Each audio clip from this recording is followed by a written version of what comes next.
Hey guys, it's Simon from Redline Motorsport. Today we have the 2 hours of Bathurst. So, yeah, the DLC got released Tuesday. So, yeah, we have Bathurst 2-hour race today.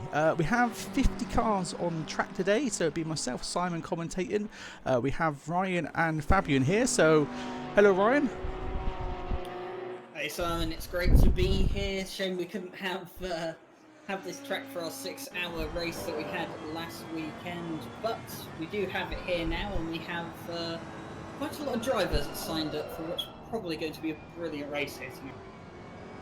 Yeah, absolutely. I think it's going to be absolutely epic. So, yeah, hello, Fabian. How are you doing? Yeah, hi Simon. I'm doing fine.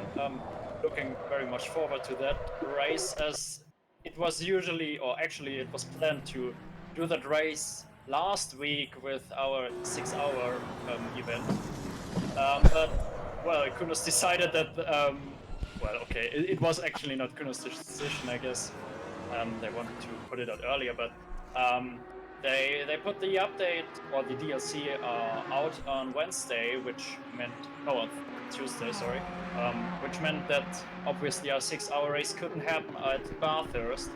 But that's why we have this well, short 2-hour event there as a substitute, so that we can have some Bathurst case today. Absolutely, yeah. So, yeah, thanks for the follow there, guys. Really appreciate you doing that. Yeah, we've got just over 3.5 minutes of, or just under 3.5 minutes now of practice. We've got 15 minutes qualify, and then it'll be a 2-hour race.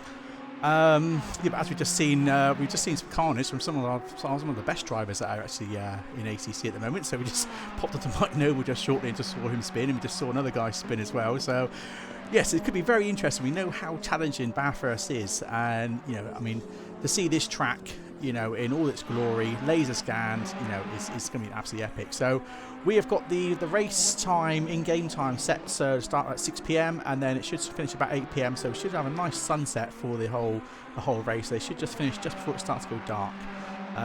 So yeah, as I say, we've got 50 cars on track, so it's going to be pretty hectic. So we're all hoping for a nice clean T1. Because obviously this is very good practice for when we do our big 12-hour races and stuff like that. So yeah, so if you haven't seen that yet, guys, we have got the 12 hours of Suzuka race coming up in April, on April the 18th, with the week of qualifying just a bit before that. Yeah, so that's going to be pretty awesome. So yeah, so we're good. Yeah, Bathurst this week, and then in a fortnight's time, we're going to do another event at Laguna Seca. We've got an hour of Laguna Seca. And obviously in between those, so pretty much every Friday now ongoing, we're going to be streaming either the Season 2 race, or we're going to be having like single events in between it, and then obviously our endurance race when that comes up. So yeah, to keep you guys all happy there. Fabian, do you want to go over a few things next? I just need to do a couple of things quickly to get our track map video sorted. So if you want to go through some timings or something, I will just put the timings board up on the screen quickly for the guys to have a look, see what we're getting at the moment in the practice. So, yeah, sure. So currently we've got Mike Noble on first position, but it's actually just free practice, so that time won't count anything. But we've already seen Mike Noble doing very fast lap times in Bathurst. The track's been out just for 4 days now, and Mike Noble's already done a 158.0 at one point, I guess. That's actually one video I've seen on Reddit. One point, and he's doing it again with a 59.4, being the absolute fastest guy today. So it looks like that it's so Mike Noble, the Honda, and Bathurst is a very good combination. Well, but obviously Mike Noble is a fantastic driver. We know him from Season 2 already, where he is constantly one of the fastest guys in the Audi, and very much faster than any other Audi in the Tier 1 I can tell you that easily because I'm one of the Audi drivers in Tier 1, but no, we are nowhere near as fast as Mike Noble. He was usually a second ahead of me. Absolutely. We've also got another quick drivers today, just like Amir Hosseini, who is constantly on the leaderboards as one of the fastest drivers, and Paolo Moya as well, who have had their battles on track and off track already. So if they start very close to each other, things can get spicy between both of them. And yeah, some other guys as well, just like Jardia. Here, Mr. Git is here as well. Yeah, we've got a few drivers. Yeah, we've got Dan Suzuki in here, we've got Jardia, we've got Mr. Git tonight, we've got Darren King. Yes, we've got quite a few fast guys in here tonight, including obviously our esports drivers, Samir, Chris, James Parker. So yeah, so it should be quite interesting to see what happens tonight. So from some of the testing that some of the guys have done, I mean, they have been down to like the 158s. Which is pretty insane. So definitely faster than what the guys are doing. I don't know what this guy's going. Where are you going? Right, okay, I do not know what's going on with the camera there with Jardia. I hope his race isn't actually like this. He's going all over the place. So that is going to be very interesting. I can confirm that it's a lot smoother from my perspective, so right, okay, I'm not too sure what's happening there. Few issues here actually, so let me just double check that. I'm going to go on the server and double check what's going on here, guys, so just bear with us. So we'll be back shortly. Just one quick correction while Fabian was obviously going through some of the people we've had well, we have tonight in the server, and their respective places. They've been in the Friday Championship, obviously mentioning Mike Noble, Hosseini, Muia.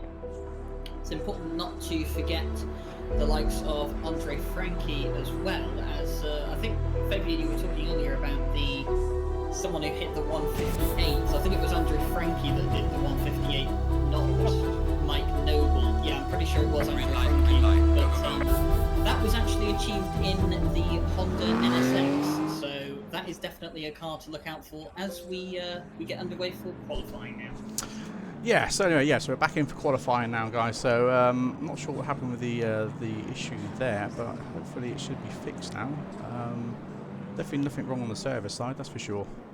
So, I mean, at the end of the day, we've got like 10 gigabits per second bandwidth. So, yeah, no chance of using all that up. You know, I mean, sorry to interrupt you. I've just seen Mr. Get Spin coming out of the pit lane. Oh, nice. Has he done the Grosjean? Yeah, he's done it on the pit exit, I believe. Yeah, that's what Grosjean done in Silverstone last year. Yeah, I think we got chaos all round in qualifying. No one's even set a lap yet. Yeah, just look at the track map. Everyone's basically on one place together, and it looks like they want to cuddle all with each other on the mountain section. Absolutely, yeah. So yeah, it's going to be pretty epic at the moment. As you can see, there's so many cars on this track. 50 cars on this track. It's going to be absolutely crazy. So we are using this new formation system that Kunos has brought in. So hopefully we don't have any issues with people getting drive-through penalties at the start of the formation lap, because we have obviously put servers up for people to practice this new formation lap. It's just basically to try and keep everyone all bunched up together, and then no one gets a disadvantage or an advantage out of it. So yeah, so we might have to do a restart on the start grid if we do see a lot of DTs. So just bear that in mind, guys. Obviously, Kunos obviously watching as well, and they want to see, make sure that it all runs smoothly. So yes. Right, no time set at the moment, so we're probably looking, everyone's still on their warm-up lap, so we should be starting to see people take a full advantage. Like James Parker is coming around. The first car coming around for a flying lap is Charcot in the number 5 Lamborghini. He's the first one to cross the line and start a fast lap. I've got so many cars on my list, I'm just trying to scroll through to find them. There's too many of them. Simon, I've got the same issue. So many cars. It's a black Lamborghini. That don't help me with the broadcast until sorry, guys. P39 if that helps you. Right, okay, there we go. We'll jump on him then.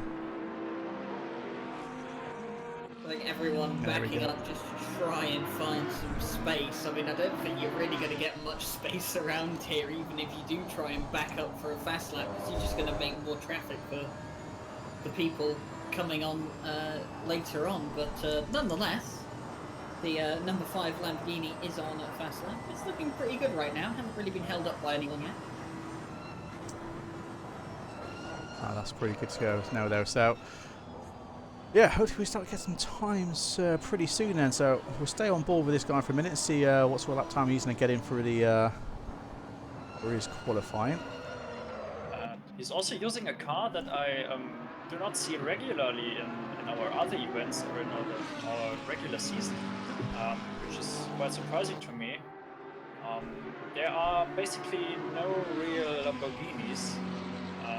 I know there was neither a Lamborghini in our 6-hour event as well, so a rather rare car to see for our events.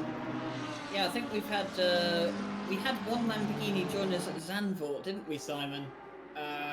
Yes, we did. I believe it was. It was quite quick actually as well. So, but on the topic of cars that we don't see very often, there is actually a second Lamborghini on the grid, and that is driven by Redline Motorsport's very own Chris Hooper tonight, the 999.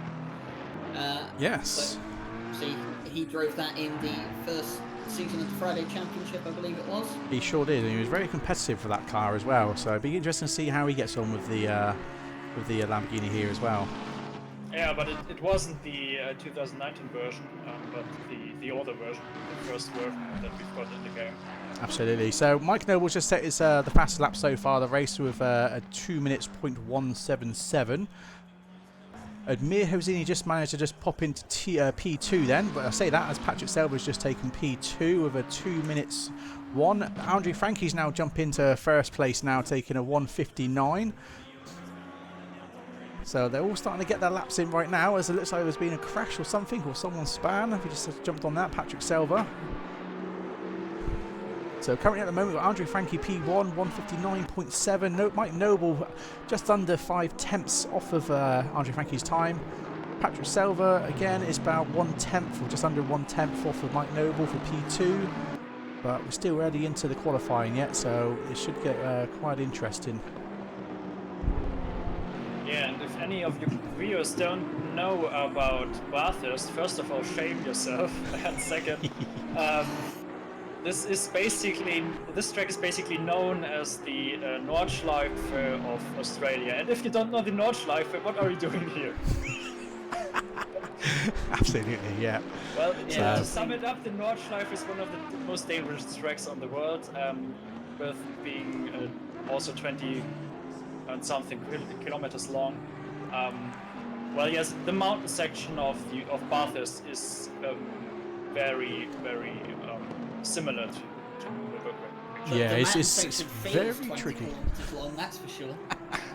Yeah, very, very tricky section, really, isn't it? You have to, or sector, you have to try and, you know, make sure you're right on the braking points for that in there. Otherwise, one mistake and it just ruins you for when you go through the S's. So yeah, the last thing you want to do is end up spinning around on the S's, because as Fabian pointed out earlier on, you'd be pretty much like what was his name, Austin Powers, where he was stuck between the two walls trying to back and forward. So yeah, if that happens today, it will get quite tricky. Absolutely. So there we are. I suppose the Nordschleife is known as the Green Hell, and Bathurst, in a way, is known as the Red Hell because of how hot it does tend to get here. And we see that every year in the real life Bathurst 12 hour. That the heat is one of the biggest problems to plague the drivers and the cars in the real life race, because it gets high 40 degrees in the race, because obviously it takes place in February, which in Australia is their summertime.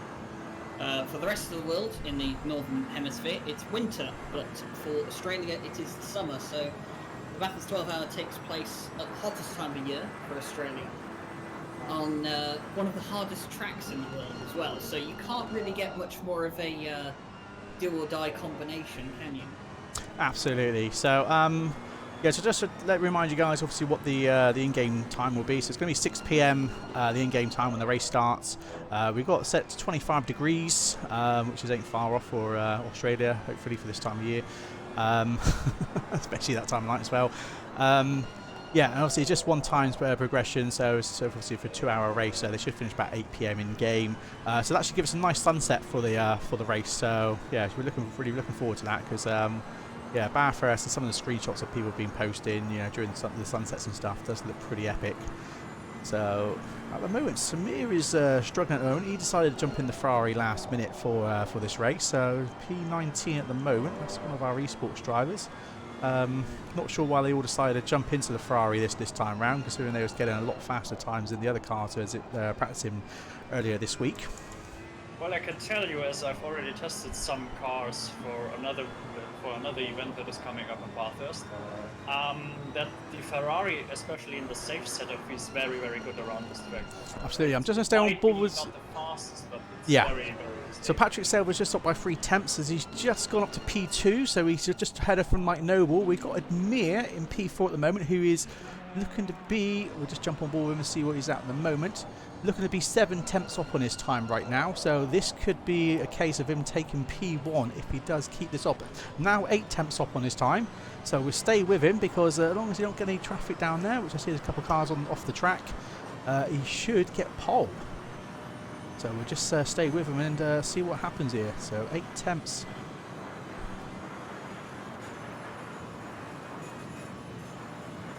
So anything can happen. Just literally coming up to the last couple of corners now. No, he's got up to 1 second now, so yeah, so he can be looking clean coming into the final corner. He's definitely going to take provisional pole here. Absolutely, this is going to be like a 1:59.5 by the looks of it if he keeps this up, which it looks like he's still keeping it up. We'll see what happens. And there we go, he takes pole. There we go. What about that for a guess? 1:59.5. Awesome lap time there. So that's put him 2 tenths ahead of Andre Franchi. But we will just jump onto Andre Franchi now because he is actually 3 tenths up. But we do see he might have a bit of traffic in front of him, and he's just hit the bit of the wall there. So he's still holding 3 tenths. Went into the top 5s.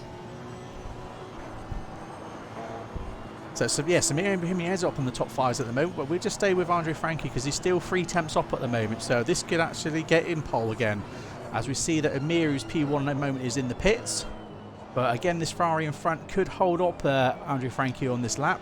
He's now down to 2 tenths, so it's going to be very close. Down to 1 tenth now, so unfortunately it looks like he's going to be losing a lot of time with this car in front. So I don't think he's going to be able to get it on this lap, unfortunately. So a bit of a shame there. So we will just jump over to Darren King because he's currently up by 1 tenth at the moment. So yeah, good evening guys, welcome to the stream. We are streaming to both platforms, Twitch and YouTube, so if you're on YouTube, don't forget to hit that like button and subscribe to us. And if you're watching on Twitch, don't forget to obviously follow us. And obviously if you're Amazon Prime users, then obviously you can subscribe to us for free on Twitch as well. So and obviously that obviously helps support us and pay towards our server costs and that. So yeah, really appreciate that guys, thank you. So Darren King at the moment, unfortunately he's not up on his time, he's just dropped off. He was 1 tenth up, but he's now lost it on that last bit of those last couple of corners there. I will just jump over to Kevin Siclari, who's in P90 at the moment. He's now 3 tenths up. So he's in the Bentley. So to us British people, this is the correct side you drive on. No, it is not. Simon, I'm going to have to disagree with you there. Despite the fact I'm British, I agree with Fabian. That's not the right side of the car you drive on. What are you talking about? I lived in a foreign country for enough years to know that the left side of the car is the correct side. Right, okay, now this is the correct side, I'm afraid. I'll give him a discount this side, but ride yourself so. Absolutely, yeah. So, yeah, Kevin Siclari at the moment is actually 5 tenths up at the moment. So, we'll see where this puts him up. This should put him up to a 2 minutes 0.5. So that should put him up to around P8, P7 possibly. See how he gets on. He's now up to 0.6, so this could give him P6. So we'll just stay with him a second and see what happens here. So thanks for the follow there, guys. Really appreciate it. And he actually, he ends up going P9. So he did actually lose a couple of tenths in the last couple of corners there. So still a good lap time to go there. So we'll jump over to Steve Strado because he's currently up by a tenth, currently P7. So again, guys, we've got 50 cars on the grid at the moment. So yeah, thanks for the follow there, guys. Really appreciate that. Thank you. So yeah, 50 cars on the grid so far. So it's going to be absolutely epic. Again, thanks for the follow, guys. Really appreciate it. Thank you.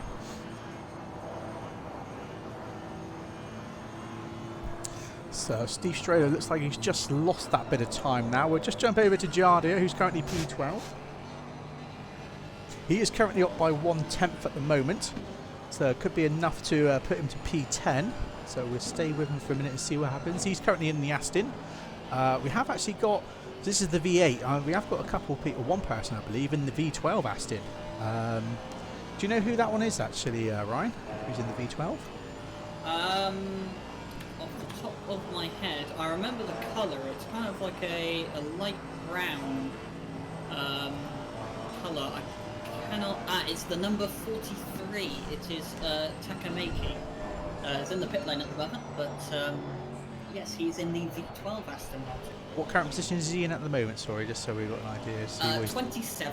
27. So he's in the V12 Aston. So it's going to be interesting to see how they're doing here. So it looks like we've got Thomas Jensen up in P8 at the moment in the Aston with Kevin Siclari P9. So the Aston's looking to be quite competitive here as well, actually, looking at the timing boards. Alright, there will be no new time from Mike Noble as he just went to the pits. Absolutely. So Yep, just got literally 30 seconds left of the qualifying. We've still got a few people out on track. So Jardia was 1/10 off. I think he's just lost that 1/10. So he might end up just staying where he is right now, P13. But we have... Frank is in a good one. Yes, also we've got Alexandra in P11, who is 4/10 off. So we will jump over to him shortly. So Jardia did actually go... Yeah. Yeah, so Jardia has, yes, I will just jump over to Andre Frankie. So Jardia's managed to go up to P10, so he did actually claim that. We have got Alexander in P12 at the moment, who's also 4/10 up. But we'll just jump over to Andre Frankie because he is 2/10 up. So this could be the lap. This could be the lap. Yeah, he could end up getting a 1:59.4. So yeah, 59.4, 59.3. So this could be the pole here of Andre Frankie. Still holding 3 temps at the moment. And there he goes, bang, straight in with P1, so 1:59.4. So Andre Frankie takes P1. Amir Hazoni takes P2. Patrick Selva for P3. Mike Noble P4. We've got Alexandra, who was going to jump on a minute ago, who is currently who's got P5. I'm just going to jump over. We've got Lucas at the moment, who's currently 2/10 up, who's P17 at the moment. So still out. Jardia's on as well, so I might have to jump over Jardia. Whereabouts on track is he at the moment before I jump over? P11, and he is on the mountain section. He's on the mountains, right? Okay, so I'm on the guys a bit further ahead. So we'll about to come onto the back straight. Excellent. Yeah, I'll jump over to him shortly then. So we'll stay with Lucas for a minute on P18 because he is 3/10 up right now. Yeah, those 2 guys are the only ones that are currently gaining on the... Excellent, yes. So Lucas, so Lucas managed to take P9. So awesome time there by him. We'll jump back over to Jardia because he is not far off as well. He's off by 2/10. We also got Muriel in P17 as well. That's 2/10 up as well. So we'll jump over to him shortly. For Jardia now. So he is up by 3/10. Yeah, he's down to 2/10 at the moment.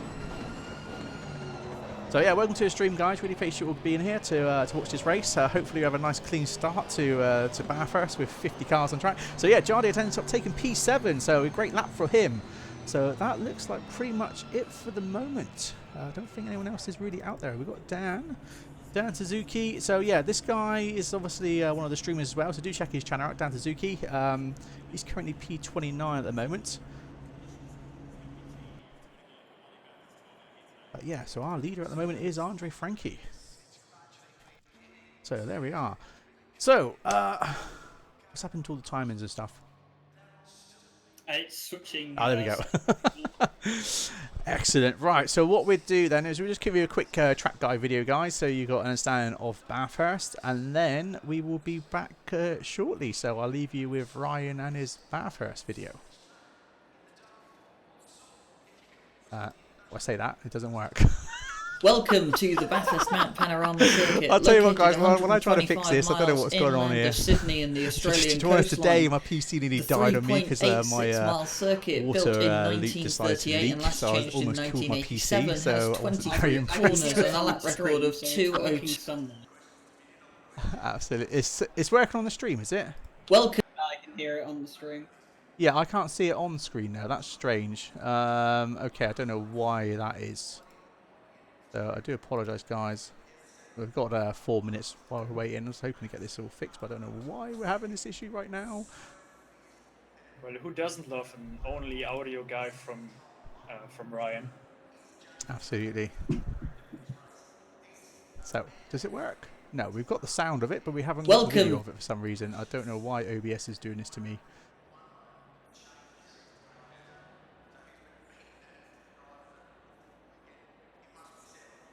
Just double check fit the screen. Right, okay, we'll forget that for a minute then, guys. We'll just stay with it, but it looks like we've got a... Right, yeah, so hopefully we'll see how this new formation lap system works. Hopefully we don't get anyone that's going to get obviously a drive-through from this. Like I said, if we do end up with a load of people getting drive-throughs from the start of the formation, we'll quickly do a restart. So, Ryan, if you can be on that just in case it does happen. Because yeah, the new formation lap, they put a widget in this now so that you have to basically stay within the green, so that you stay within a certain limit with the car in front and stuff like that, especially when you get back up into double file. That way then it just, I said, prevents everyone from the whole grid being so spread out that everyone is back up into double file, you know, ready for the start of the race. I do have from one of our yes, as someone has just pointed out in the chat, if it turns out that we do have a good start and penalties are awarded anyway because the system has a problem, we can just clear all the penalties if we feel that the start was well, successful. But it all comes down to the in-game guide and how it treats it, because there have been some issues over the last few days. Yeah, I have just noticed I've obviously got a slight issue at the moment, actually. I don't know why. I'll just click drive again and see if I can fix this, because... oh, there we go. Right, okay, I got the same issue all here. So there seems to be a little bug we've just come across. So click drive again, that's it. So... that's actually better there. So I've sorted that out.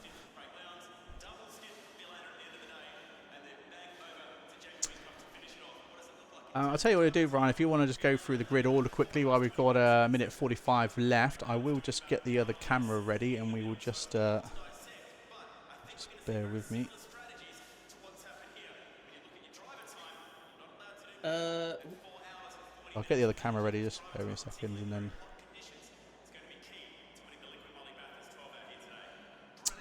yeah, shame that video not working, otherwise I would have done all this while the video was working. But that's the live streams for you guys. Unfortunately, if we have problems, it's live for you two guys to take the mick out of us for. So, yeah.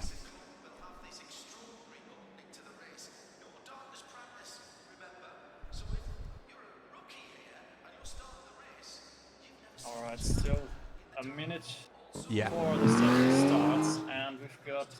yeah, so yeah, if you want to go through, then I've got the camera up on screen, so I'll go down the grid quickly while we've got 50 seconds left. So. Yeah, sure. We've got a very quick Andre Franke on P1 today with his Honda, which seems to be quite fast in the DLC tracks. You've got to be quick on that. Quick on that. We've got 50 cars to get through. Yeah, I will just cover the top 10 then, because Yep. that would be too fast for me. And then on P2 we've got Amir Hosseini, and he is followed by Patrick Silva in P3. Both Hosseini is in the Mercedes and Silva in the Ferrari. And then the first manufacturer that is already on the grid, which is done by Mike Noble, who is also in the Honda. Yeah, we've got 4 seconds, mate. That ain't gonna work. Yeah, but they are doing the information. Or have you get the video already? No, it's fine. It's fine. It's all right. I was going to do the quick, so I could literally going to put the camera down through the middle of the car so we can see all the cars, but too late. Next time, a bit more preparation for that. Sorry, guys. Yeah, but to be fair, it was a little bit hectic with your flooding scenario that you had on your PC, wasn't it? Yes, yeah, I didn't need that at like 3:30 when I had to literally take my PC apart and then find this bloody leak. Yeah, didn't really need that. So yeah, so we'll just stay with the formation lap for a minute, guys. So yeah, if we've got 50 cars on the grid. Yeah, well, and just to continue where I stopped, Alexander Weitzel is in P5. That's a driver I haven't seen so far in any of our events, or at least I didn't remember him, so that might be a new guy in the Audi, which is a fairly fast car for Bathurst, but it is sometimes a little bit tricky to get right, and it can be very, very tricky for a 2-hour race. Absolutely, yeah. If you, for example, look at a curb in a wrong way, you can already spin. The Audi doesn't like curbs at all. Well, then we've got Reich Strelo, the third Honda guy in the top 10. Well, Honda, it very much looks like that Honda is a very, very fast car, but we also know that drivers that are driving these Hondas are very fast as well. And we've got Jardi in P7 with his Aston Martin. He had he does have the S Mountain also in the Actrovision League, and he didn't like it at all at Monza because it was very slow here. But it should be alright at Bathurst, and it's very stable. I can say you the aggressive preset is already very stable. You don't have to do much setup. Yeah, absolutely. Yeah. I mean, to say Jada is actually the fastest Aston guy here at the moment. So yeah, currently P7. So yeah, that's pretty good to see. Yeah, then we've got obviously our first esports driver, Sami Brahimi, who's a very fast guy as well. He today will try the Ferrari. Yeah, this is actually the first. This is the first time they've actually jumped into the Ferrari for these guys, and they literally picked it today, last moment before obviously starting up the servers. You know, so I was quite surprised when they have such a last-minute change of cars. You know, because obviously they've had no practice in it whatsoever in regards to you know, car setups and stuff. So yeah, it's just literally they've just jumped into it, you know, head first, and yeah, suddenly get P8 like he has so far. Just jump in that car with, like I said, no setups or whatever. It's pretty good going. Maybe he likes the sound of the car. Maybe. So thanks for following there, guys. Really appreciate that. So yeah, so we head down to Steve Strelo, who's also in the Honda. So the second one of the Strelo brothers, both are very fast drivers, as Reich Strelo is on P6 already, and well, the fourth Honda on the grid, which is in the top 10. As you can see, it seems to be a very fast car, driven by very fast drivers, and it seems to be the fastest car today. I'm quite surprised to not see the Bentley further up, as this was the secret gem of the DLC or of Bathurst actually, because the Bentley takes the curves so well. Absolutely. So we're just going to come around to the second to last corner now. So we'll just jump back forward with Andre Frankie as they start to go into double file now. And hopefully we don't get any or too many people with a DT, because I said there's a new formation system that Kunos has brought in. So hopefully everyone obeys the widget that's on the screen that says them stay in the green zone and stay on their side of the track. So looking at how it's going so far, everyone seems to be behaving right now. So we'll see what happens. So yeah, so again, we've got 50 cars on track. T1, let's hope we don't have absolute carnage, especially on the mountain, but who knows, but we are off, so it's go. So Andre Frankie is still holding P1 at the moment, taking the inside, as Amir Hevzini goes up on the outside there, but doesn't get the pace down. So it is actually head-to-head so far with Andre Frankie and Amir, but it looks like Andre Frankie has managed to get just ahead of there and tuck in front of Amir. So currently I only see 4 drive-thrus, which is actually quite good. If we compare this to public lobbies where we've seen half the grid being having handed a penalty. Absolutely. Yeah, that looks quite good. It looks very good so far. It looks pretty clean. Oh, I'd say that. It looks pretty clean, but sorry, my camera's been a bit too fast. We'll just jump over to the mountain as well, just have a quick look. Yeah, Rossini is right at the... it looks like we have got a bit of carnage there. One car is actually... a couple of cars gone into the wall, unfortunately, on the uphill. That's the problem. Once one car goes, it's very hard, and everyone's obviously having to try and get past. We've got one car span around, unfortunately, at the moment, but... Yeah, that led to a very popular, a very well-known Bathurst traffic jam.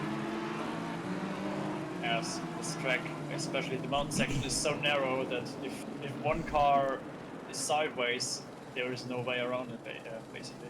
Absolutely. So yeah, Andre Frankie is still holding P1, as we can see in the top left corner there. I will just stay with the rest of the cars in this bird's eye view at the moment, just to make sure that everyone is behaving and there isn't too many problems. So far so good. It was just that little bit of chaos on the uphill of the mountain, which I said, just one car caused a bit of chaos. That's unfortunate. That's Bathurst for you.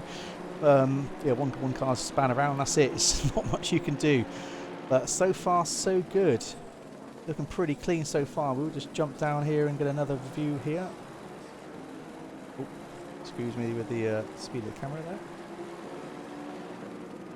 Mike Noble already gained 1 place in the first lap. He is now in P3, just behind Amir Hosseini. Looks like that Ami Hosseini tries to go for the overtake. He is on the outside now. There are actually only 2 real overtaking spots on Bathurst, and this is one of them. But Franke defended really well, so nothing for Ami Hosseini to take there. But Mike Noble also gets attacked by Patrick Selva. Can also defend himself from the attack. Absolutely, yeah. So just want to jump back a bit to see what's camping on here, because it looks like Samir has dropped a couple of places. He's now down to P11, with Kevin Zaklari now holding P8. Thomas Jensen's gone up from P11 up to P9 as well, so he's gaining a couple of positions. Jarda's obviously jumped up to P6, so he's taken an extra position during that first lap. So this is where it's going to get very interesting for sure. Yeah, and I've just had a bit of a look back through the replays at the start. The people that did get drive-through penalties were out of position on the grid. 2 of them have already taken their drive-through penalty. The only ones left to take it is the number 99 Aston Martin of Sigit and the triple suit McLaren of David Chinweze. So they're the only 2 left to serve drive-throughs. Only 4 drive-throughs on the start of a grid of 50 cars. Not too bad. No, absolutely. So yeah, pretty good going there then. And now Mike Noble has got the place from Ami Hosseini, who also loses the place to Patrick Selva because he was a little bit too wide after the long straight. So now Amir Hosseini back in P4, and the Honda guys, Franke and Noble, are in P1 and in P2. Absolutely, yeah, with Patrick Selva taking P3 in the green Ferrari. I believe it was green Ferrari. I'm looking at the wrong screen, sorry. Selva is in the black Ferrari. Sorry, the black Ferrari, yeah. Sorry, guys. I'm just having one of those days today. It's just that everything's gone wrong. I'll just laugh about it anyway. Well, at least we've made it here today.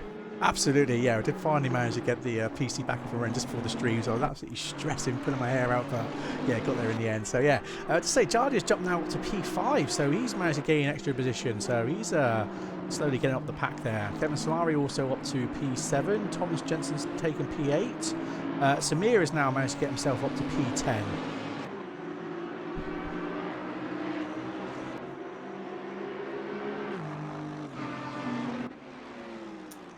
Andre Frankie and Mike Noble leading the pack at the moment, obviously just under a second between those 2. Of course, they were competing in the 6 hours of Nürburgring last weekend. Unfortunately got disqualified after not serving a penalty that they were given out, but they are back here today, and it looks like early on in the race they want to have a good go at first place. Absolutely, yeah.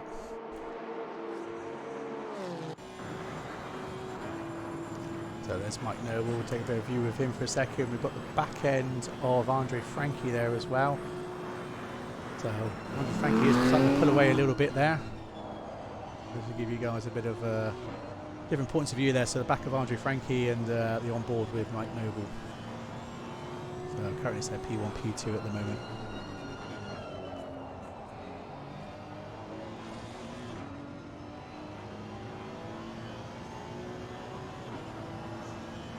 So just looking at the times boards at the moment, everyone's still pretty close. P7 up to P9, they're pretty close. They're about 3 tenths apart from each other. So we might jump over to Thomas Jensen and that shortly, just to see what's happening there.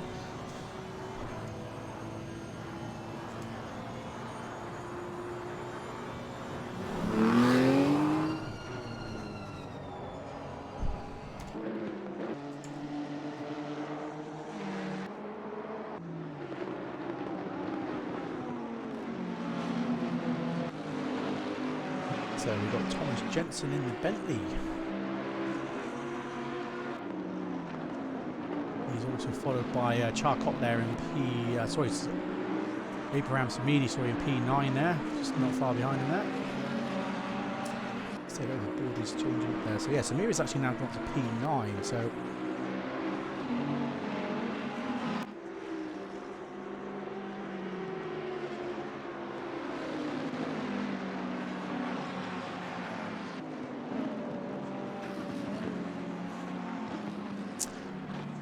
that's unfortunate there. So sorry to see that, mate. Unfortunately, we can't just stop the race with one person getting disconnected.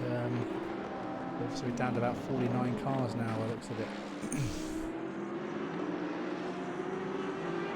More like 45 actually, as there are a few others who are also disconnected. Nice, okay, cool. Just going to quick look on the board there. Ryan, what are you catching up at the moment with? Just keeping an eye on the times up and down the field. I've been keeping an eye on the battle between Jardia and Lucas Verza at the moment. The number 97 Audi on the back of Jardia's number 39 Aston Martin. And of course, Jardia's got some traffic in front of him at the moment.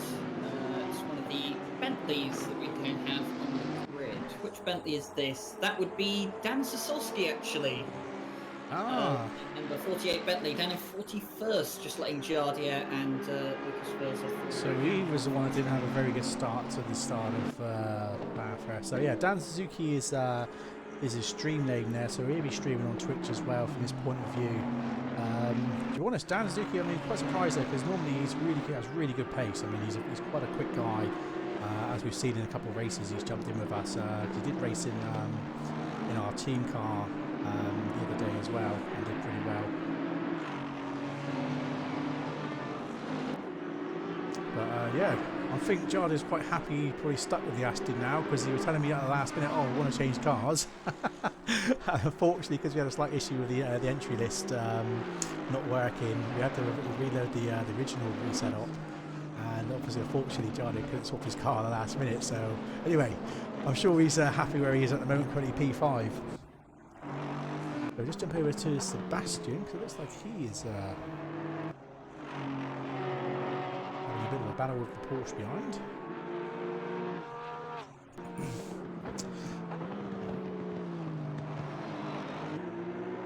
Sebastian, who we also know from our 3-hour and our 6-hour weekends. Yes, that's right, yes. Never great. This Optimizer Racing Club team. Actually, it was a very great result for the Optimizer Racing Club in Nürburgring race, as they just overtook Vicky. Oh, and there we see Sebastian Grenier just spinning on the mount section in one of the S's and losing the car. Unfortunately, I can't see that on my list to grab that, no. so I do apologise. That's the problem with running such big grids, you can't catch every bit of action unless you've got a team of broadcasters ready there to be able to switch the stream straight over to those cars. But I'll do my best anyway to get most of the action we can. Yeah, don't worry, Simon. Even the Formula One even the Formula One broadcasters can't capture all of it, absolutely, and they've got a massive team of them. Especially if they're just watching the top 6 drivers who are not fighting at all, and there's Carlos Sainz who is actually overtaking in a great manner. But yeah. Absolutely. So, I just want to jump back to Andre Frank at the moment is holding a good bit of a second lead there off Mike Noble with P2. Patrick Selber second behind Mike Noble. Yeah, the front of the field definitely spreading out a bit. The only guys that are pretty much, I'll say that as I'm just looking at Admir on the other camera at the moment. Admir is catching up with some back markers right now through the mountain. So yeah, it looks like that Frank actually can build up a gap to Mike Noble. Oh no, what happened there? Some McLaren was a little bit distracting Frank a little bit, and that meant that Frank lost all the momentum going down Conrad Straight. So that means that Mike Noble might be a little bit closer now. And all the top he is, three yeah, are just only by 1/10 though from that, so not a massive gain. So yeah, Andre Frankie is pretty much leading this at the moment. But Selva is the one who gained the most time from this incident, as he is now 0.8 seconds behind them. Yeah, I just want to jump over to Kevin Siclari because he is starting to close that gap on Thomas Jensen for P7 at the moment. Only for a couple or 3 tenths between them at the moment. So we might get a bit of an overtake here, as he will get the slipstream coming up the hill of the mountain. So we'll see what happens. You see a back marker's just there as well, with Samir just in the distance there with the Ferrari behind the two Bentleys.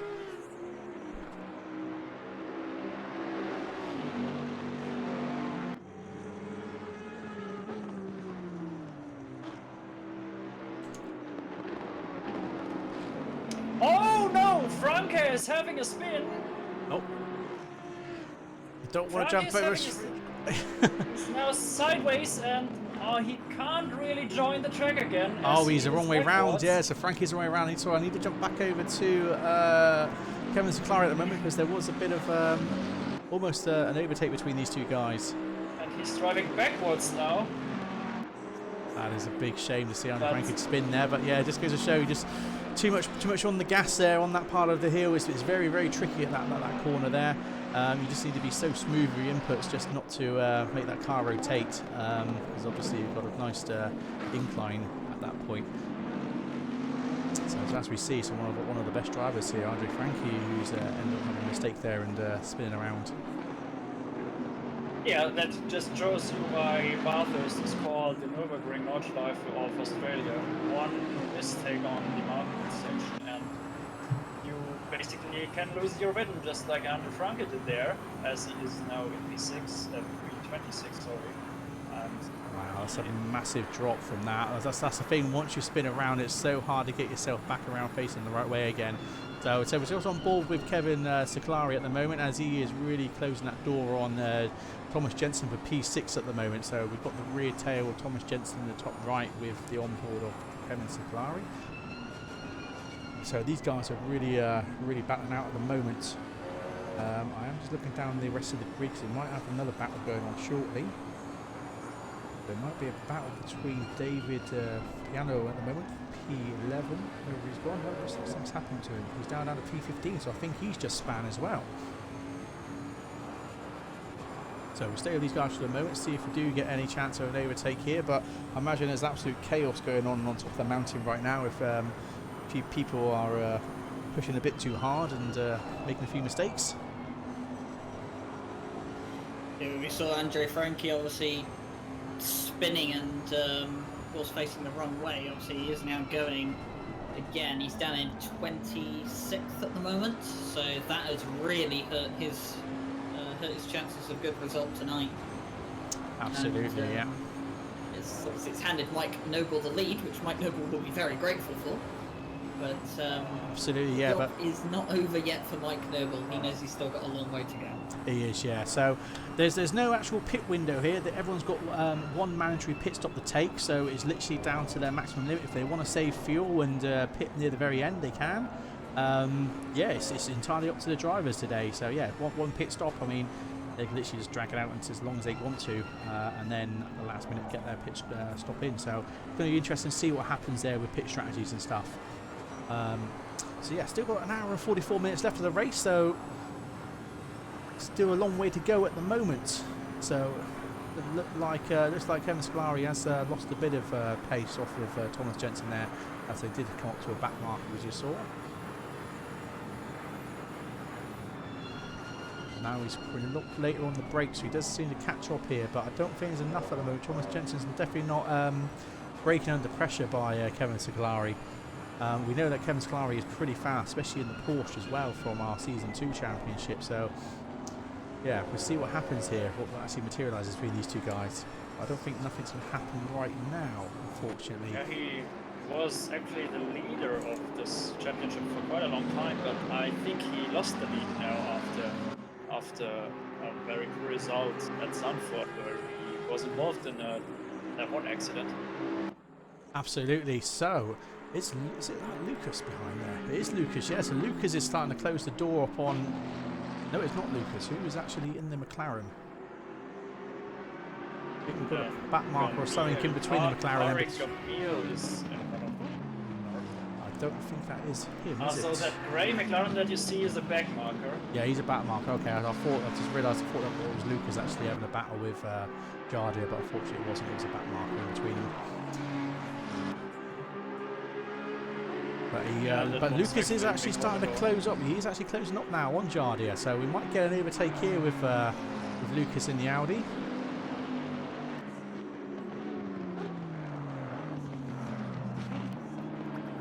But we'll keep an eye on this one because this is starting to definitely materialise here.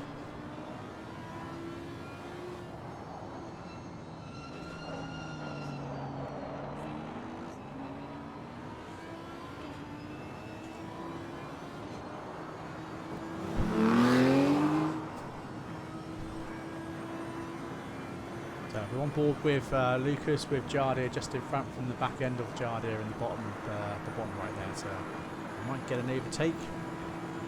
Having a look down the He's inside. definitely trying to show his nose, that's for sure, but it isn't enough. Oh, Jardia did take a bit of the curb, but he's made a big mistake. He's gone straight into the wall. Oh my God, that is so unlucky for Lucas. With him. That is such a shame to see that. What a big mistake that was. So unfortunate there. He could have been in for such a great overtake. But unfortunately, Jardia obviously cutting a bit of the grass there, as we saw from that turn. And obviously Lucas, yeah, went a bit wide, took a bit of the grass and span and straight into the wall. So that's very unfortunate. That was also a very unusual place to see a crash, actually. Absolutely, yeah, it sure is. But no, such a shame now. That's down to P13 now from P5. So that puts Thomas Jensen now up to P5. Yeah, and Jardia having now a little bit of time to breathe in new air and to have a little bit more relaxation after these 20 minutes of pressure for him. Absolutely, yeah. So I'm just going to jump over to Gamil. I think it's Gamil. Gamil, I think, yes. He's actually closing the gap on Samir, our esports driver, for currently he's with P6. So plenty of action going on at the moment right across the grid so far. So this will be interesting. Yes, I haven't seen any kangaroos at the moment, so yeah, so no skippies right now.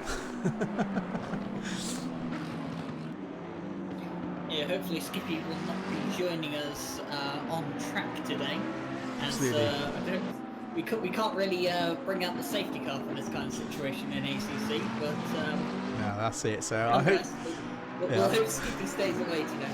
Well, I hope everyone loved the password for this lobby anyway, so it was very much related. Oh, so Skippy is actually a synonym of kangaroo. Yes, that's right. Yes. I know that. Yeah. So there could be materialising of an overtake here between Gamil and Samir. I hope I'm actually saying his name right there. Tarek Gamil. So probably just jump on board with him a minute as he is coming up the back end of Samir. So like I said, I'm very surprised that Samir and I did jump in the fire at the very last minute. I thought they would have stayed with the Aston, as they've been using that pretty much for the whole, for all of season 2. So yeah, very, very strange to see them jump into a completely different car at the very last minute for an event.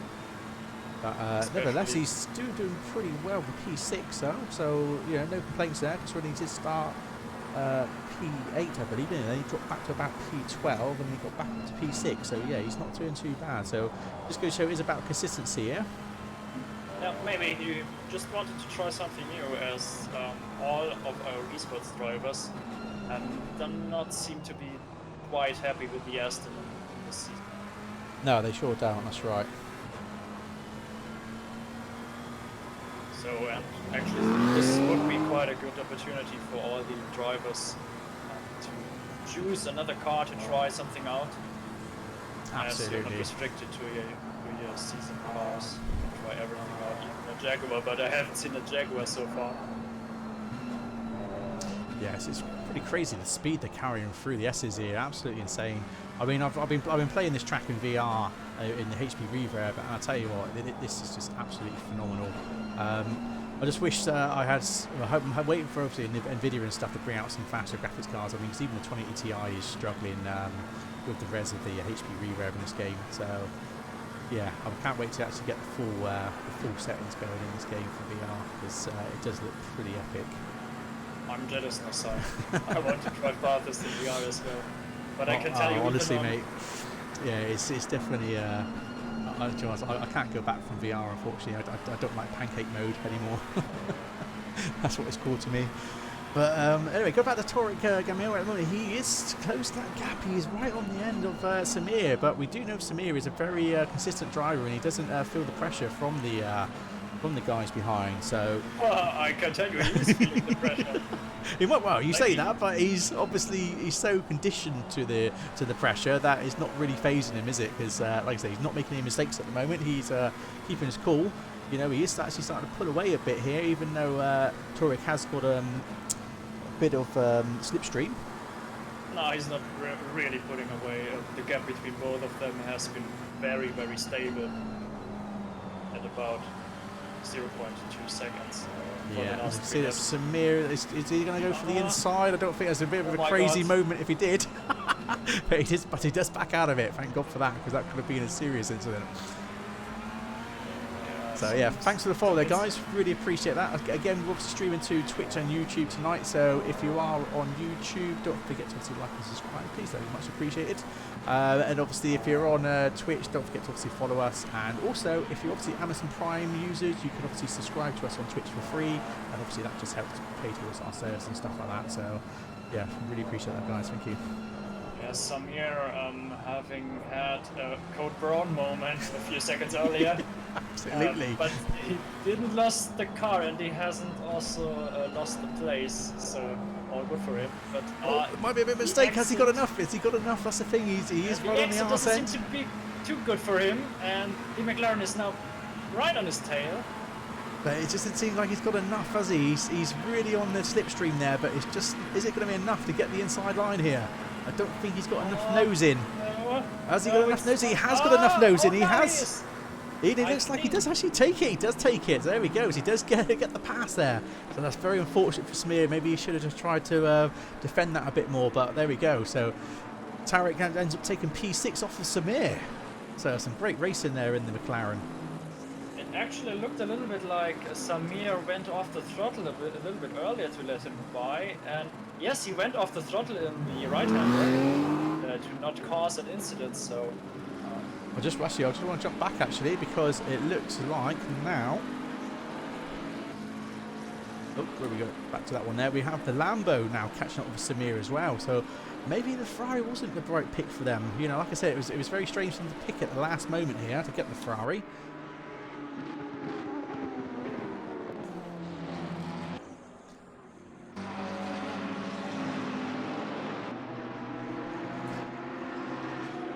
Probably just jump on board. So we've got Samir again in front.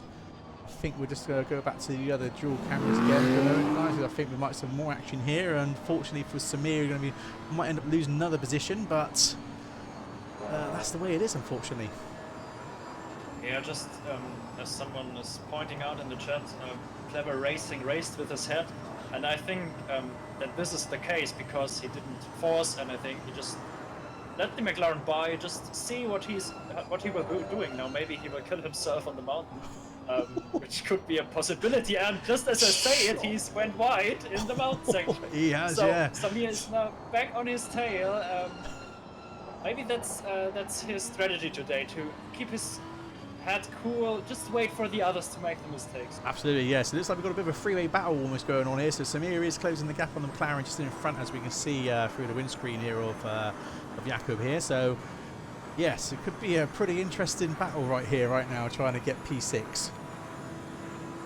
I just wanted to let you know, you might know what the moment still P1. He is a good, looks like about a good second, nearly 4 seconds ahead of Patrick Silva now. So yeah, quite a big gap there, but it looks like Jakub is right on the back end again of Samir here. So will we get an overtake here again? It's obviously not what Samir wants to do. Pretty badly into the chase. Tried to brake a little bit later, but that didn't work well. Absolutely.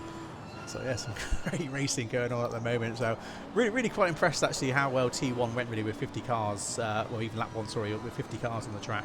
You know, and I know near the back of the field there was a car spun around, and unfortunately that did cause a bit of a chain reaction. But that's Bathurst for you. It happens in real racing as well. But yeah, but either way, it's pretty clean for for the amount of cars on the track. So anyway, coming up to about the hour 30 minutes mark, just a little bit less to go, so it should be, I imagine everyone should be pitting probably around the hour mark. So like I said, again, it is one mandatory pit stop. They are not limited by stint limit or anything like that. They can literally go in for as long as until they run out of fuel, basically. So we might have different people on different strategies. You know, some people might actually be fuel saving at this point. Who knows? We will find out hopefully the next sort of hour or so. Yeah, let's see, because I think some drivers have another strategy in mind. Maybe they will try to race as long as possible, as we already see in the Porsche Cup races, where the leader usually tries to stay out as long as he can. So everybody behind him goes in. Absolutely. So. But and obviously, as traffic will be a problem in the future for the drivers, especially around the mountain section, a section where it is very hard to let someone by. Maybe the leaders will try to avoid lapping a back marker by going early in the pits. So quite a few different possibilities. Yeah, looks like we've got a bit of a freeway battle going on here between P19 and P17. I believe we're now actually down to P20. I believe no, it's not P20 there. So I think it's a back marker between them. So yeah, so there's could be something interesting going on here between these three. And it looks like that Mike Noble can extend his gap to Patrick Selva a little bit. He's now up to 4.1 seconds, and he's extending his gap to around 3/10 every lap so far. So it looks like that everything is in Mike Noble's control so far. Absolutely, but looks like we might be getting an overtake going on here at the moment. So it looks like it is Nicolo, I can't sorry if I pronounced the name right. Nicolo, who has managed to get the pass there, who's now taken P17 off of Ismail.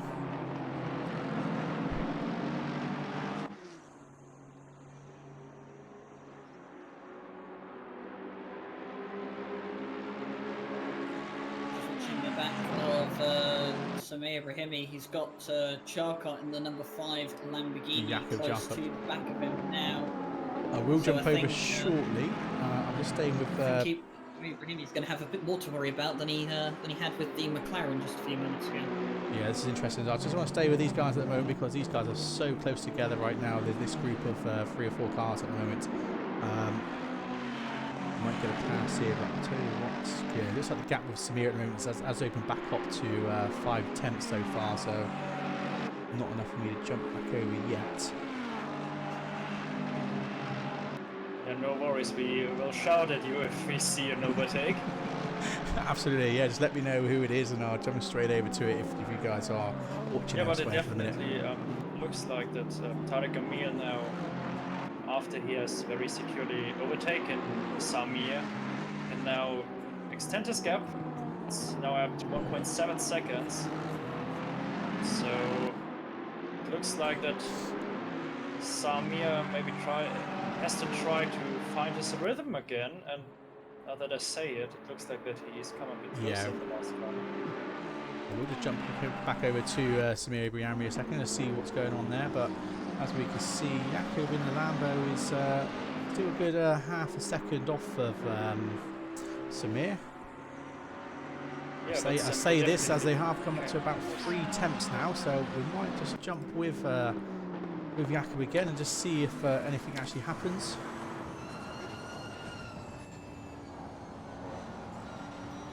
Yeah, he's driving that Lamborghini well, that's for sure, and it's not an easy car to drive it either. It's definitely one of the more challenging cars to tame in ACC.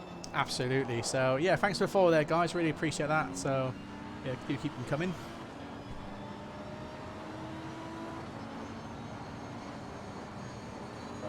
Yeah, I haven't driven the Lamborghini so far, but I've heard that it shares some things with the Audi, and I can tell you that the Audi isn't easy to drive around here, especially with all these high curbs. No, absolutely. I mean, we all know the Lamborghini is definitely a beast.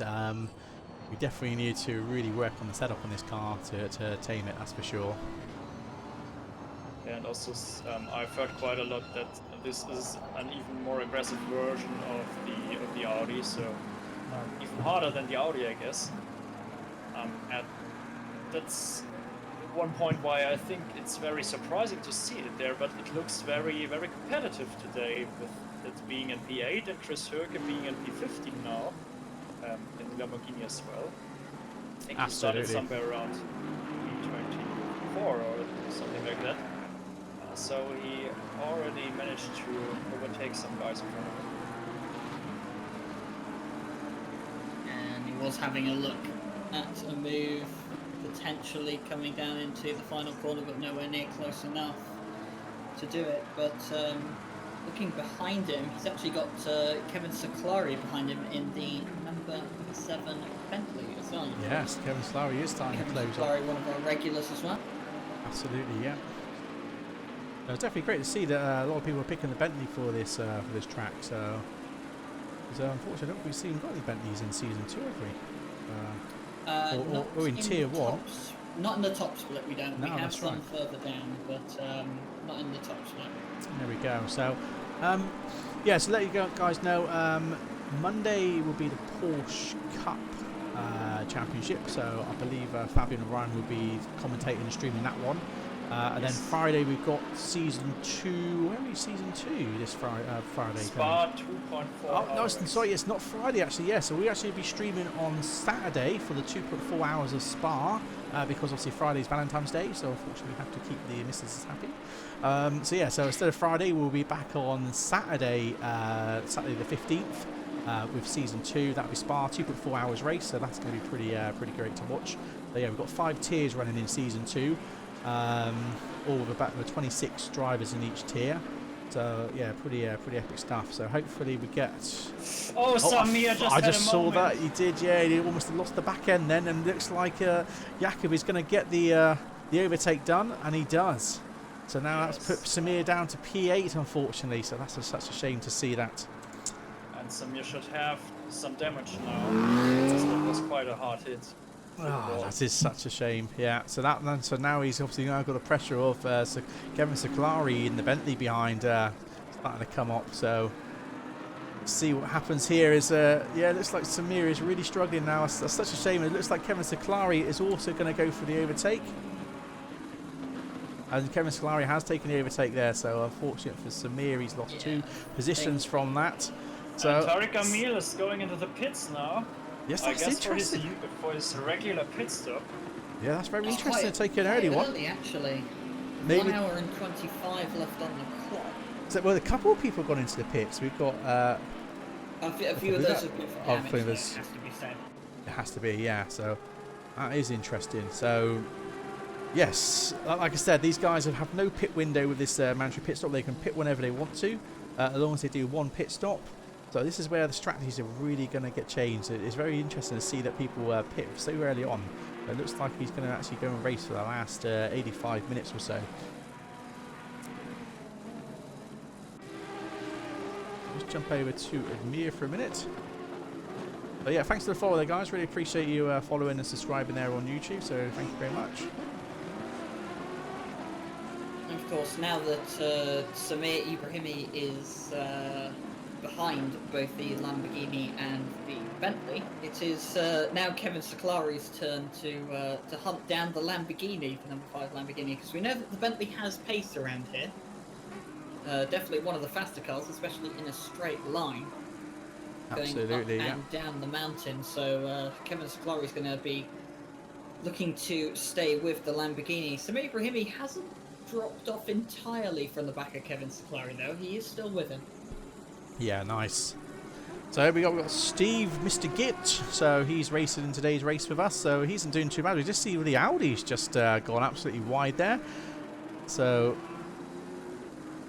this is actually a back marker there. So Steve still stays P26. So he definitely missed his braking zone there to go off. He's gone straight into the pits by the looks at the Audi, so I don't blame him. So maybe he's got some damage. That's probably what's caused him to... Ibrahimi made another mistake coming down into the chase. He has lost some more time now. He's really struggling with the car right now. I bet he is. It's probably more to do with frustration. You know, he needs to stay focused now. I think... You know, that them changing the car so late on, you know, with not actually putting any time in that car on this track, yeah, it definitely didn't pay off for him. And actually, it might be also because he has collected quite some damage over the mountain. Absolutely, yes. We've got Thomas Jensen closing the gap here on Jardia. So this could be in for another overtake. So we'll just stay with Thomas Jensen for the moment.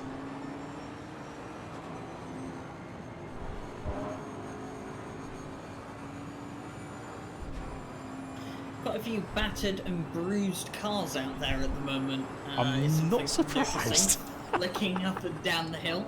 A lot of people, I think, having left paint on a few other cars or the walls. In fact, looking at Sami Ibrahimi's car, his car is pretty scratched up on the front end on both sides, actually. Absolutely. And it is not because he wanted to save some weight, just like the rumor about the silver pfeile in the 1950s in Formula 1. No, that is not the reason why Sami Ibrahimi's car is scratched. As much as we probably wish it was.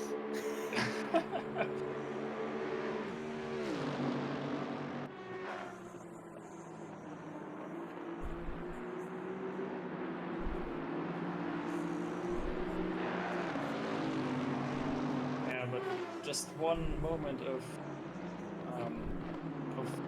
not concentrating enough is basically enough to harm a race very much. And if you do one mistake, then the second one isn't far off either.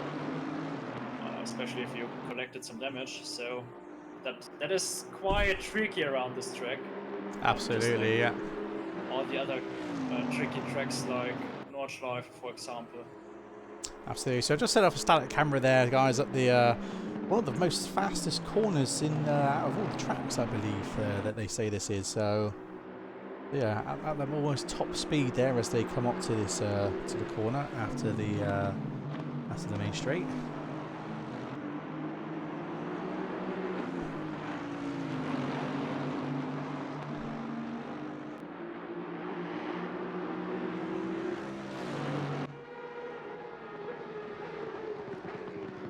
So Chris Hokie, who's in the Lamborghini, he's starting to close Opton's gaps now because he started a bit further down the field. I think about that P18 he started, so he's got to a P14 now. So again, quite surprised that he decided to pick the Lambo at the last minute as well for this. He actually started in P24. No, he was in P30 even on the formation lap. Oh, there you go. So yeah, so he's actually gained 16 positions so far. So that's some awesome stuff. So it's definitely one to watch out for later on in the race after the pit strategies and stuff. So hopefully we might see him in the top 10 at least. It would be quite a possibility, as he's having quite a good pace so far. His best lap isn't up to the best lap of all the guys in front of him, but he's known to hold his pace, to repeat his good lap times ever so after. Absolutely. So hopefully we get that awesome noise through the Lambo as he comes down past. You just see him come through this corner there. Nicely done. It looks like he's catching. Is that one of the back markers in front of him, or is that actually? I believe it is a back marker in front. Or is it actually? No, it's not. It's actually P13 in front of him, in the beigey, orangey colour type Aston. So we could be in for an overtake here from Chris Hokie. So we'll stay on board with Chris Hokie for a minute, as it looks like he will be going for the overtake.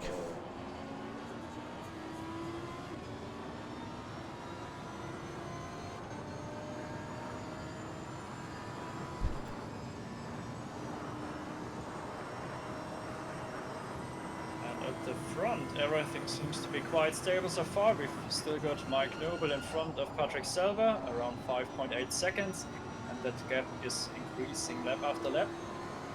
Then we've got Patrick Selva and Amir Hosseini in P3, and it looks like that Amir Hosseini sometimes can be a bit faster than Selva, but they most of the time share the lap times. Then we've got Johnny with a pretty big gap. Oh, I'm sorry to interrupt you, Fabian. The 777 Aston Martin of, I think it's Sebastian Brunier, Yes. went off track and almost took Mike Noble out accidentally. Ouch! That would be something. Just narrowly avoided the Honda of Mike Noble going down into the chase.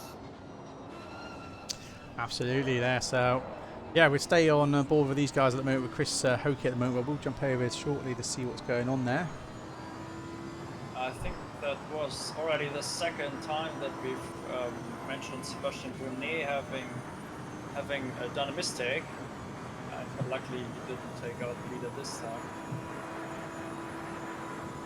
As that would be quite a shame, and I think Mike Noble would be quite pissed, but Noble lost a bit of time there. Yeah, it's a bit of a shame to see. So, looks like Chris is closing that gap up slowly, but hasn't got enough to actually get this overtake on the Aston.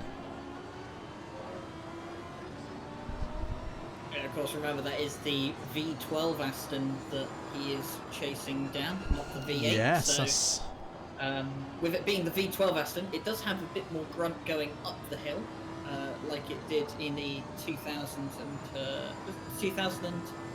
it's the 2018 spec Aston, although it raced in 2019 Bathurst 12 hour. Yeah, we can see this as we see the Aston just pulling away from the Lambo there up the hill. So, yeah, it just goes to show that even with the slipstream there, with Chris getting the slipstream off the Aston, the V12 Aston was definitely pulling away. So, we'll stay with these guys for a moment because we might get an overtake because we've got some traffic just ahead of the Aston there. If you look through the windscreen of Chris Hokie's Lambo. Of course, it's important to remember that the Lamborghini is also a V12.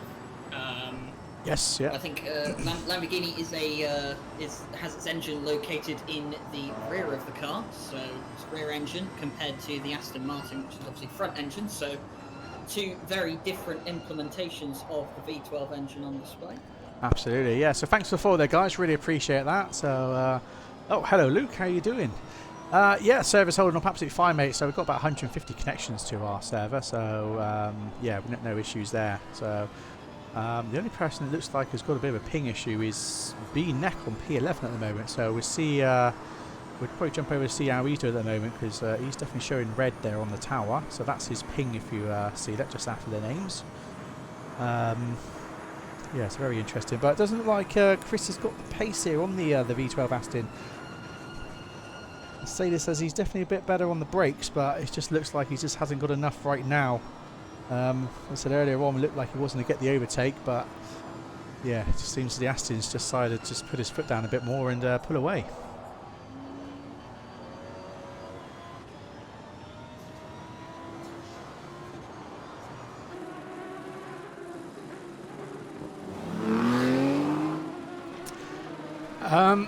Yeah, we won't find out driver swaps with the latest version yet until Ryan. When we're doing that 3-hour Bathurst driver swap test? Because we got our 12-hour Suzuka race coming up on April the 18th. So we just obviously want to do a test as well to make sure the bugs we come across. Yeah, the 3-hour.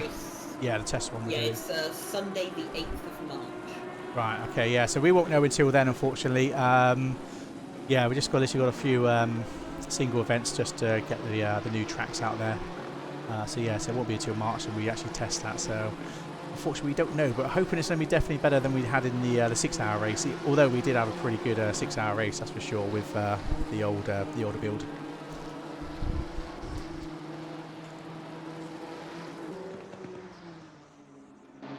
Oh, looks like one of the Astons has actually gone off there. So what's up the actual Aston between... no, it wasn't actually. It was actually a backmarker Aston there, so it wasn't actually involving with Chris Hokie there, but looks like Chris Hokie has taken some damage somewhere along the way with one of the backmarkers. So we'll just jump back over to the leader at the moment. So we've got Mike Noble still holding P1 at the moment with a 3.8 second lead off of Patrick Selva, so doing pretty well at the moment. With Amir Zuni, in P3. We've got Jardia currently P4 with Thomas Jensen still putting the pressure on Jardia, still staying within that gap of putting the pressure on Jardia. So Thomas Jensen P5.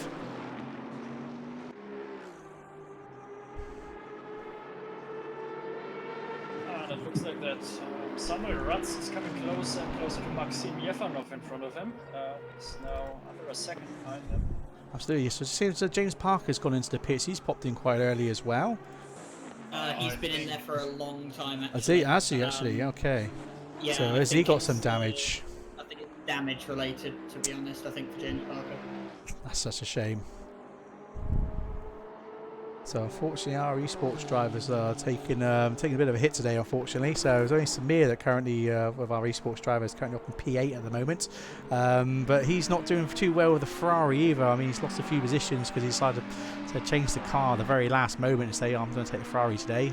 So he's pretty much always been a Porsche man, hasn't he, throughout Season 1 and all the other events. And it's just literally Season 2, he went with the Aston, the same as the rest of the esports, the Redline esports team.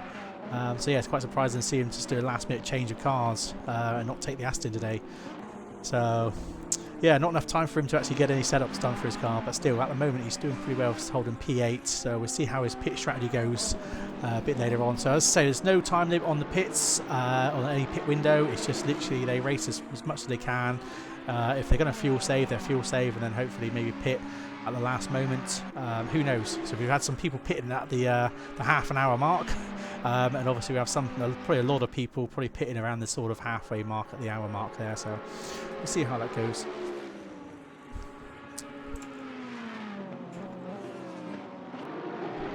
So it looks like Kevin Siclario is also catching up here with Jakob in P6 at the moment.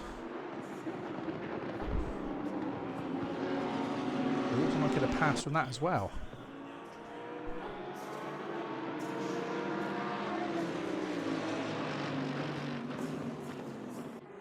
Yeah, I don't know why we used that in our 6-hour race. I guess it was, we obviously found a bug with that.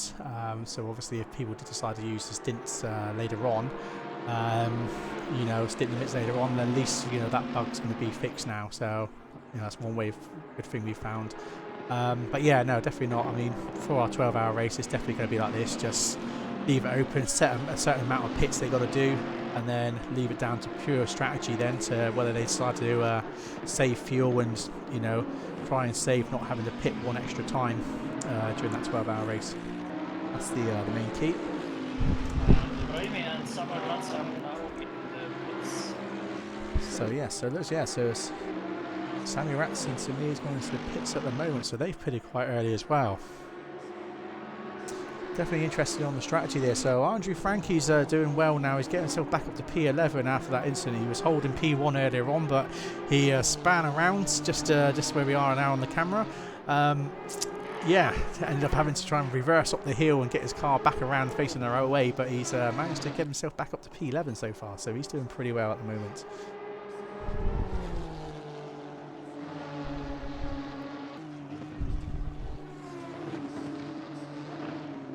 We'll just jump back over to Thomas Jensen again, because again he's still putting the pressure on, or closing that gap on Jada at the moment. And Ozzy Takamaki lost his car on the mountain, losing his P12. That's P12, yeah, it's a shame to see that. Yeah, a lot of people are losing it up there, aren't they? Just maybe just a bit too late on the brakes, and just before the S's they end up into the gravel and stuff, and then straight into a wall. So that's Bathurst for you, unfortunately. It's full of drama happening in the real race, so yeah, it's got to be expected. And looking at Ozzy Takamaki's onboard there, he's having a steering wheel problem as he is driving straight, but his steering wheel is facing 90 degrees to the left. That is so I guess such a shame to see that. If so that's, he can repair that. That's going to be interesting, yeah, because where's Chris Hokie at the moment? He must have dropped into the pits then as well, Chris Hokie. He was in the pits, yes, yeah. He has So he should be able to gain that position now off of Ozzy at the moment. So we'll see what happens there. Just excuse me, there was a green dipper that has just had an accident. I don't know the number. I'll quickly see if I can find it. I believe it was an Aston Martin anyway.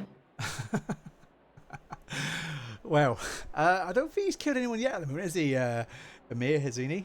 I think No, he's been he, pretty clean this race. I mean, because unfortunately he got a race suspension in season 2 from us for doing something like that. So, yeah, I think he's learned his lesson. That's for sure. yeah, he started on P2, I think. He did, yeah. He did And start P2. He did try to get up alongside Andre Frankie at the start of the Yeah. race for P2 to try and get P1, but yeah, unfortunately he got back to P3. But he's been pretty consistent, staying in P3 at the moment, hasn't he? So Silver in the pits. yeah, there's a lot of people now starting to go in for their No, pit sorry, stops. not silver. That was back marker. By the way, do forgive me, it was not an Aston Martin that I saw go into the wall. It was, in fact, the 303 Audi of Phil Vitt, and that car is now coming into the pit lane. Nice.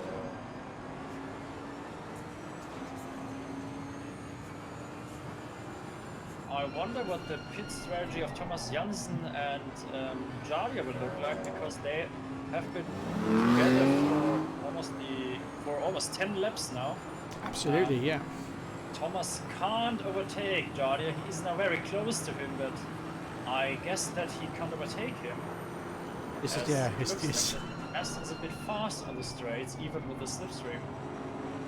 So I wonder what Thomas Janssen's pit strategy will be now. If he tries to go for the undercut, or if he waits for Jadia to make the first move. yeah, it's going to be definitely interesting. We'll see what happens here. But Stevie Wonder, yes, absolutely. I will just pull that tower up a bit there so we get a better view from the onboard of Thomas Jensen. As Jadia's just made a bit of a mistake, he's taken a bit of the curb there. Definitely unsettled his car, but he's still holding that gap at the moment. Don't know if it's enough for Thomas to get past him on the time we come down the hammer straight, but we will see. We can see how agile the Aston is here through the S's, just the way that Jadia is just throwing that car through the S's. We'll see what happens here, but Bentley will have a bit of a slipstream off of the Aston, but I don't think it's going to be enough. So Jadia's only in the V8 Aston, so we have got the other guy, Ozzy, who's in the V12 Aston, so yeah, we've got both Astons on the track today. He seems to can come a bit closer, but It's just, yeah, never enough. This is pretty much Jadia and Thomas Jensen all over, really. I mean, you see this through when they race in race room together and stuff. They're pretty much like this for the whole duration.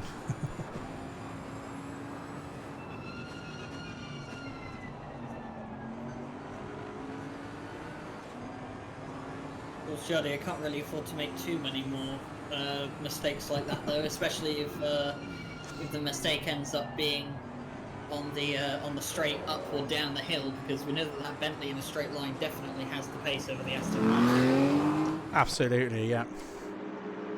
And it looks like that Andre Frank is back in the top 10 again, but he didn't have a pit stop yet. Nice. Yeah, I think they need some better rear view cameras, don't they? Because the spoilers get in the way, I think, on some cars. I actually think that he doesn't talk about the rear wing, but rear view, but the cockpit camera of the Bentley that is quite pitched down a bit. Which makes it Right, yeah, it makes it a bit harder to see. Yeah, I guess. Well, then, like I was saying to you, it's the correct side of driving.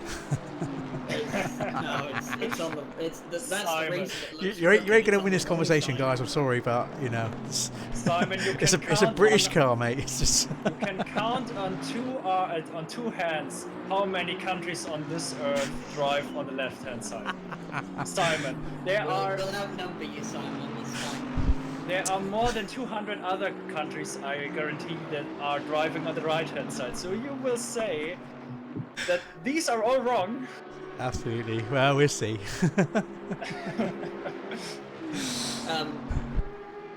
Activision has just specified that he was talking about these split cameras, actually, and obviously, Simon, because you know a lot more about this, you can kind of just give a little explanation as to what magic you work. The magic I work, yeah. So I have 2 PCs running, so I've got 2 copies of ACC. So So yeah, so I obviously capture from both PCs, and then I can obviously do the dual cameras. So I can bring in obviously the a preview window into this as well. So we're pretty much working it. So we've got our preview window as well. So of the second stream. This is just Simon flexing with the setup. Absolutely, yeah. So it would be nice to also have a TV studio and have like 16 cameras, you know, and then just be able to flick through them easily. But unfortunately, this is enough money. We'll rent Sky Sports. Don't you worry, man. Absolutely. So, are we actually going to get an overtake here off Thomas? No. It's pretty much the same order at the moment. It's like a Scalette track at the moment, isn't it? It's just. Well, not over the top of the mountain, I hardly doubt so. This is it, yeah. And we are approaching the halfway point in the race. We're just under 2 minutes away. So we should see a lot of people at the front that have not pitted yet starting to come in maybe around this time or just a bit Yeah, you can see the top 11 at the moment haven't done a pit yet. So, yeah, this is going to get very interesting. I guess they're probably waiting for the car in front of them to pit. I think that's pretty much their pit strategy. Wait for the car in front to pit and then maybe go in the lap afterwards. But yeah, I'm guessing from the calculations that we worked out, if people are going to be fuel saving, they've actually raced for about 80 minutes, I believe, on a full tank, depending on the car. Where a lot of people will probably be sort of pitting around this sort of mark, around the hour mark. So yeah, we're really interested to see what they do. Silva is in the pits and Corsini as well. So our first 3 guys are in the pits now. Absolutely, just as we talked about them. Well, called it spot on then, didn't we? So, yeah, top 3 in the pits. Let's see, is Jardia going to come in? No, he is not. So Jardia and Janssen have stayed out. The number 5 Lamborghini of Charcot stays out as well, but Kevin Siclari in P7 has come into the pit. Oh, and what happened with Rossini? He is driving backwards in the pits now because he missed his box.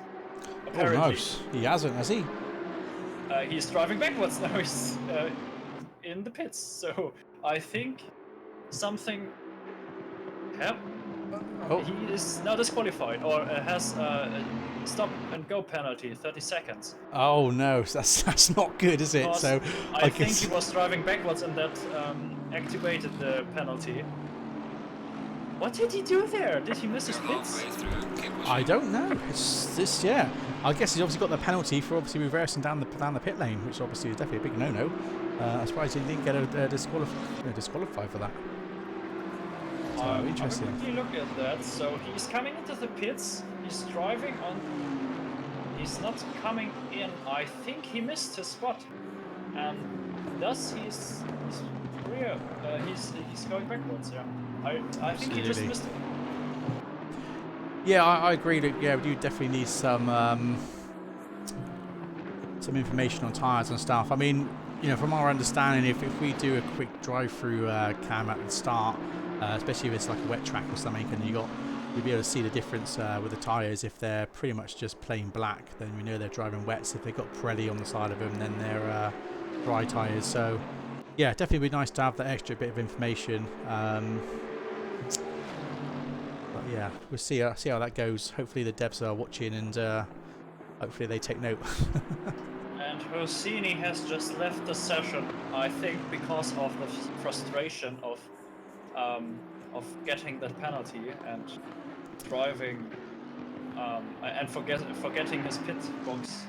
Absolutely. Just jump over to Patrick Selva because he's not far off Mike Noble now. So this is getting interesting too. And they both pitted, and there's only. So it looks like Patrick Selva must have had a better pit stop because he's now gained those 3 seconds off him. Just wait for the relatives to actually show up properly just to confirm that. I might actually say he's 10 seconds. I don't know actually. So it looks like my broadcasting tool is telling me 2 different things to what the tower is showing on the screen to you guys. So just bear with us. It's, the server is 8.5 seconds behind Noble, I guess, and that would quite. So that makes so that must mean that Mike Noble then has actually had to fast a pit stop then. No, server gained a little bit, I guess. Well, I don't know if the 8.5 seconds gap is too Noble or too Frankie actually, because Yeah, unfortunately, it's gone a bit. Yeah, the tower's got a bit haywall compared to what our broadcasting tool's saying. So yeah, I do apologise, guys. We're just trying to work with what we've got. But at the moment, yeah, I mean, pretty much the whole grid is obviously mixed up right now with obviously some people pitted, some people not. So we'll see what happens in the next sort of half an hour when everyone sort of gets back into their current positions. But it looks like Jardo has actually gone for a pit, so it looks like Thomas Jensen's still left to pit, and we've also got Blake Nex in P2 at the moment who needs to pit. So I'm just going to jump on him actually, just to see what he's. So although his ping showing absolute red, he doesn't look like he's warping anywhere, so definitely not teleporting. So maybe it's just a bug, I don't know. Everyone else's ping's looking pretty good down the tower though. And now that we see the new gaps between server and Noble, it looks like that nothing has changed too much. It's now 10.4 seconds, and it was at 9.3 seconds early. So this might be because Noble had a faster pit stop, but it can also be because Noble is just a little bit faster than Patrick said. Yeah. Luke, I think you have to wait, unfortunately. It's just literally a case of, do you hit the 10-second one or do you hit the 20-second one? Yeah, unfortunately, I don't know. I've tried doing different buttons and that's, you know, to try and get that working, but unfortunately it didn't work. Yeah, that doesn't work. What you can do is to press escape and then replay, but that obviously doesn't look too good on the stream. No, exactly. You're a little bit in the race menu, or in the game menu. Then that is an option, and you have you can basically replay the entire race then. So you have far more options with this method, but yeah, it doesn't look that good on the broadcast. Absolutely, so awesome stuff. Oh damn, what's happened to you? How come you're in here? What's going on? Appreciate obviously bringing the raid party in, so appreciate that, guy. But what happened to you, mate? Obviously didn't have a very good race by looks at it if you're in here. I do apologise about that. I crashed like 6 times. Oh no. It happens to the best of us, mate. I mean, it happens in real life, so yeah, unfortunately it's just like that. I mean, I'm sure there was a Bentley on the through the S's who ended up ripping a tyre off, didn't he, or almost, or blowing a tyre out, and but actually not actually hitting the wall. We did a 360 and destroyed his tyre. Maybe the Bentley's cursed. I don't know.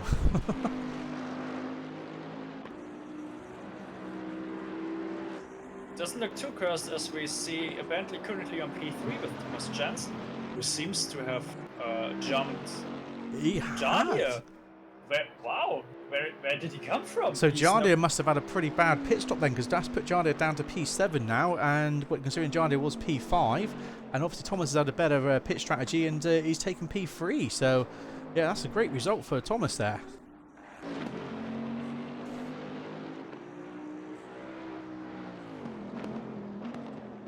I guess Luke's gone now, but obviously, yeah, I enjoy your film out there, mate.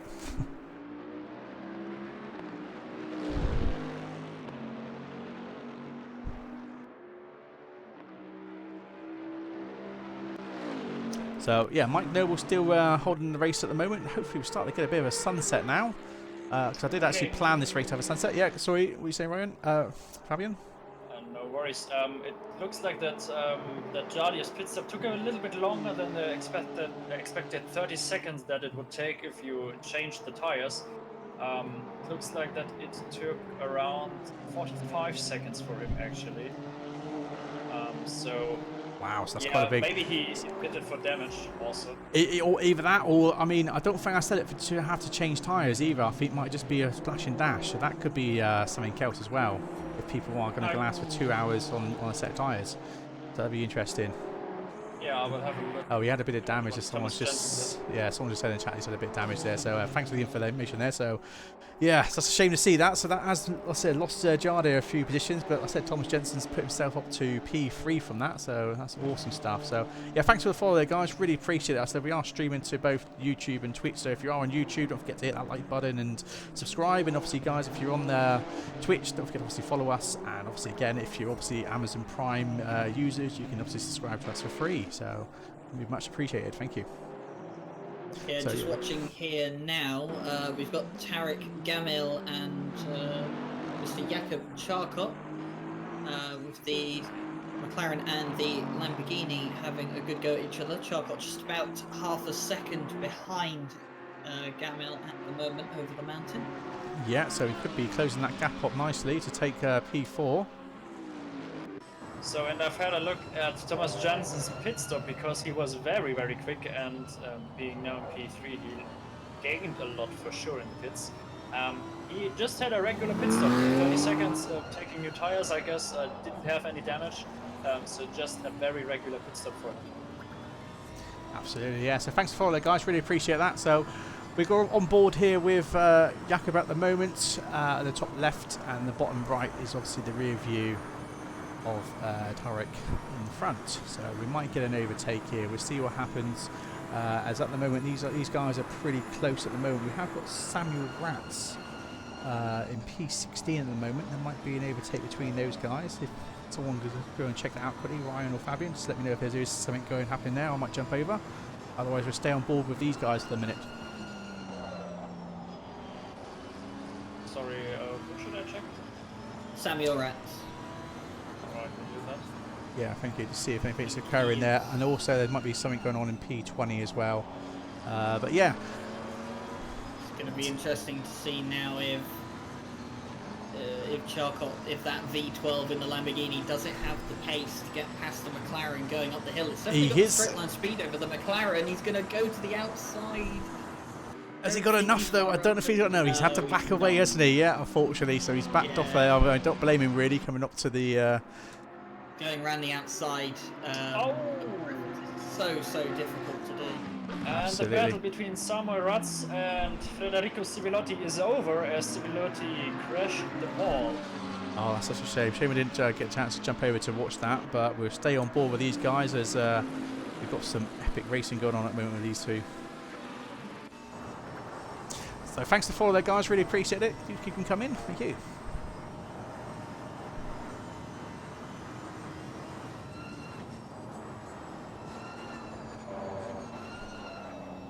So yeah, I mean, to be honest, considering we've had 50 cars on track, we're still doing pretty well at the moment. If we've just 50 minutes left of the race, so we should have a nice sunset to finish the race with. Hopefully the guys will start to go into the night time when they come near the end of the race. But this is also 1 times progression, so it is obviously real time to the in-game time. So yeah, so it should finish about 8 PM in-game. Just after 8 PM actually, because obviously we had a 5 minutes waiting time after qualifying or post-race. As it looks like Jakub is going for the overtake here. Is it enough? I don't know. We'll just have to find out. It looks like he has managed to get the overtake. So yeah, nicely done. So he's taken the overtake there. So now the McLaren will be obviously trying to fight back for that position. So that puts Jakub up to P4. Well, my apologies as well. Someone has just pointed out I've been saying V12 for the Lamborghini. It's a V10. I have. Yes, it is. I don't know why I keep assuming it's a V12. It's a V10. I've known it's a V10 for a long time. I don't know why I keep calling it a V12. I do apologize. Maybe you have a Lamborghini in your garage having 12 cylinders? I could only ever hope for such a thing. Absolutely. So that's Jakub going past the back marker at the moment.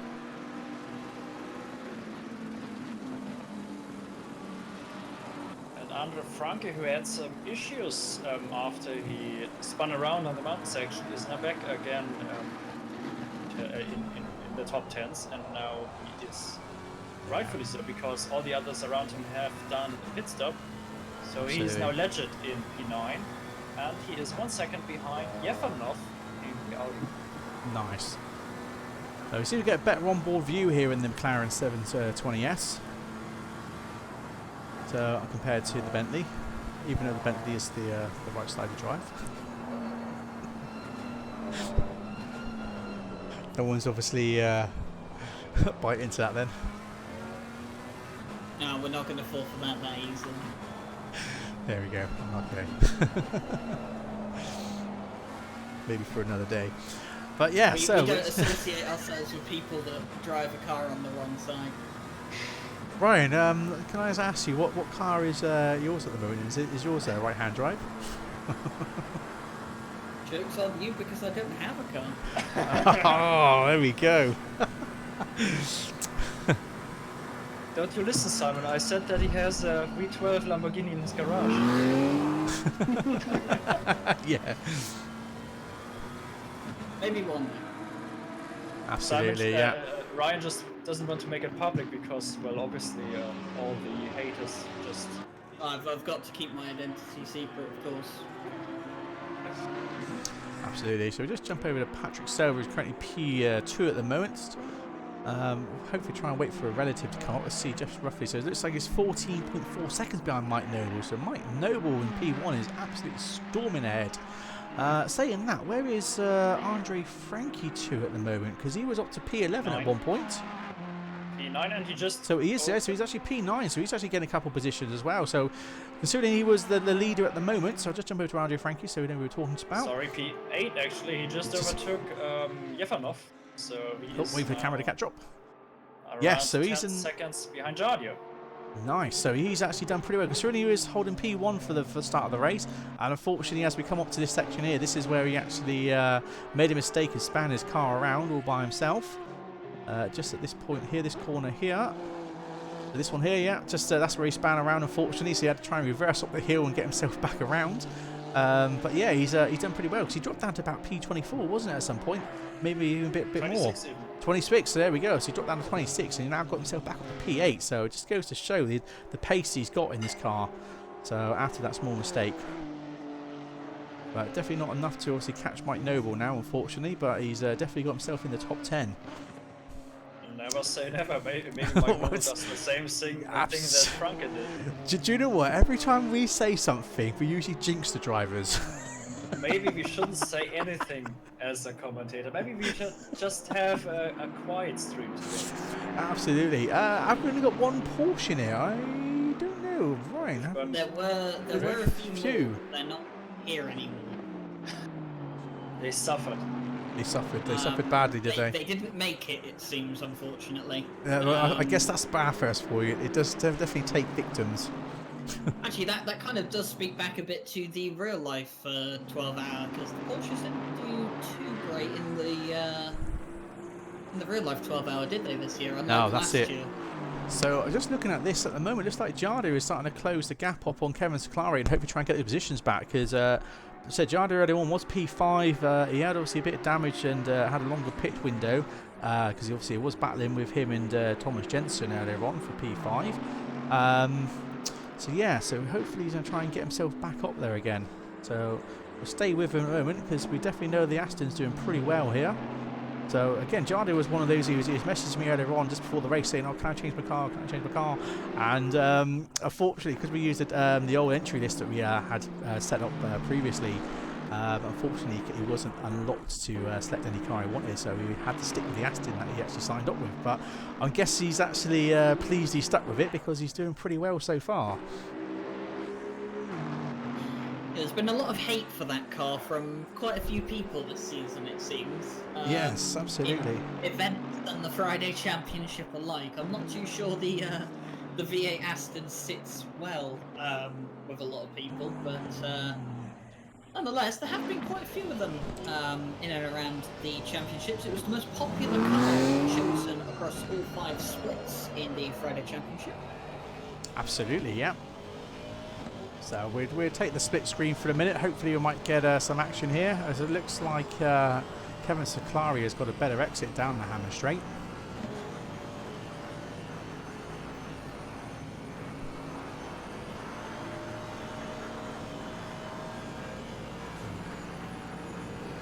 Moment of truth, holding our breath. But Jardo being very composed with this car at the moment, so pretty good driving so far from these guys. I say guys, they're basically aliens really, aren't they? So just let you know the lap times at the moment. So it looks like the best lap of the race is actually Mike Noble with a 2 minutes .417.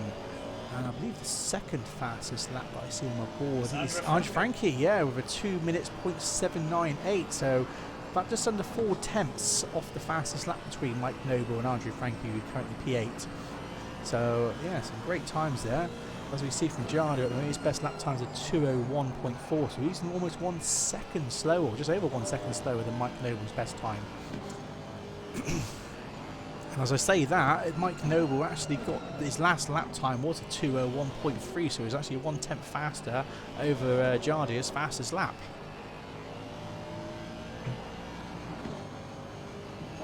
Yeah, Frankie is flying right now. Absolutely, yeah, he's doing pretty epic at the moment. So Kevin Zacklari also is just pulling away, so we get a nice sunset there in the back view of Kevin Zacklari's rear view.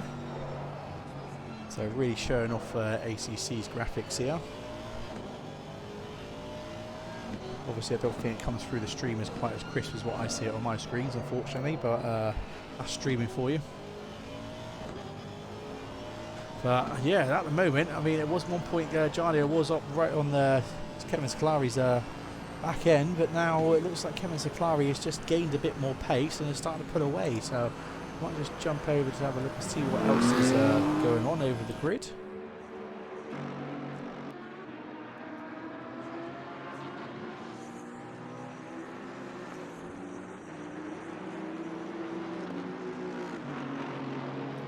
Mike Noble has quite the commanding lead as well now. Coming up to, I think it's about 15 seconds now, almost, the gap between him and Silva behind him. So Mike Noble doing everything he needs to do. He's staying out of trouble.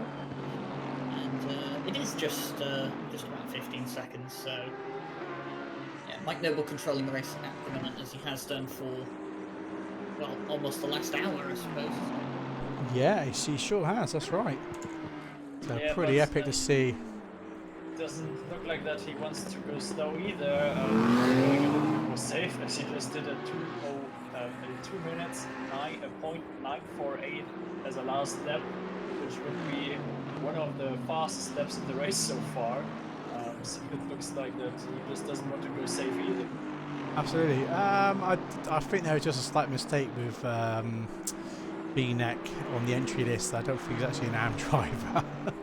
So I mean, if he is, then he's doing very well in the pro class. That's for sure. Applied to reserves, did it not? I think it maybe that's what it is then. I don't know. I mean, I set up the entry list, and then Vicky then had to change a couple of things regarding a few changes that people made at the last minute. While I had the issue with my PC, unfortunately, with it dropping water everywhere. That's the problem with water cooling. Don't do it. But yeah, so maybe that's the case. Maybe it might just be a reserve that was waiting to race in the race here. So still at the moment, Jarda still trying to close that gap at the moment. It's still 0.4 seconds off of Kevin Zacklari. So he has started to close that gap up, as we're just seeing through the bottom camera there. And he's going for the inside. Has he got enough? I don't think he has. He end up pushing Kevin Zacklari wide. So Kevin Zacklari making a big mistake there. And obviously Jardy ends up taking the overtake. So that's a bit of a shame to see Kevin Zacklari just fall under pressure there. He should have just stuck to his racing line, and he wouldn't obviously had that problem where he just went off track and gave Jardy an easy overtake there. So a bit of a shame to see.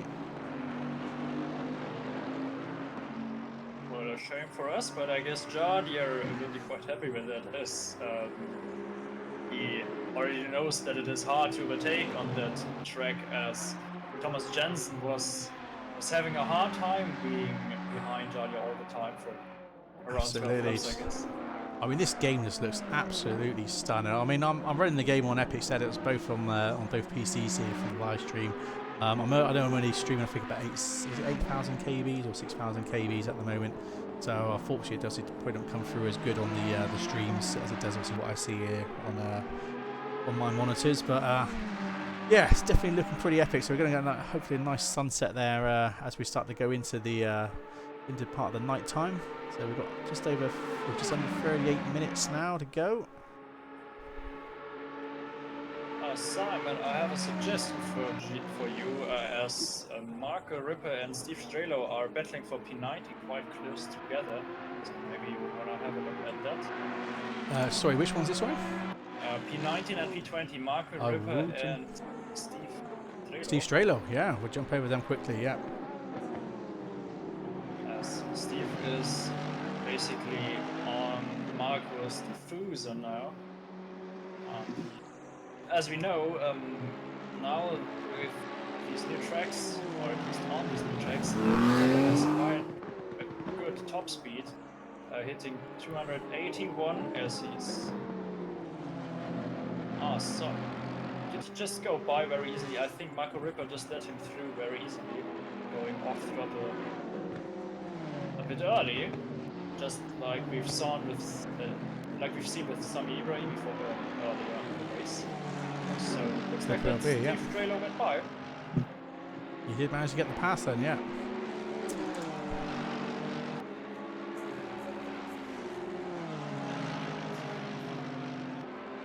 So James Park is still yet to pit then, has he? By the looks of it, he was in the pits earlier on. He's been in there for a long time. Yeah, he's 31 laps down, I think. So I think he's been in there since he came in to repair damage, but obviously he hasn't gone back on track yet. Right. Okay. It looks like the whole Redland Motorsport esports team is out with Sami Ibrahimi, Chris Hulke, and James Parker not racing anymore. That's a bit of a shame, unfortunately.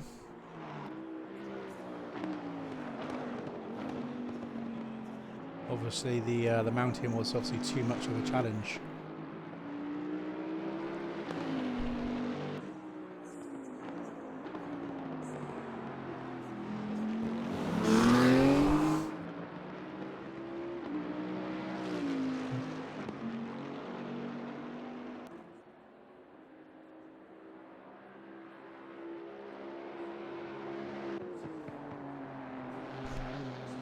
Marvin Wheel is doing pretty well up to P12 now, so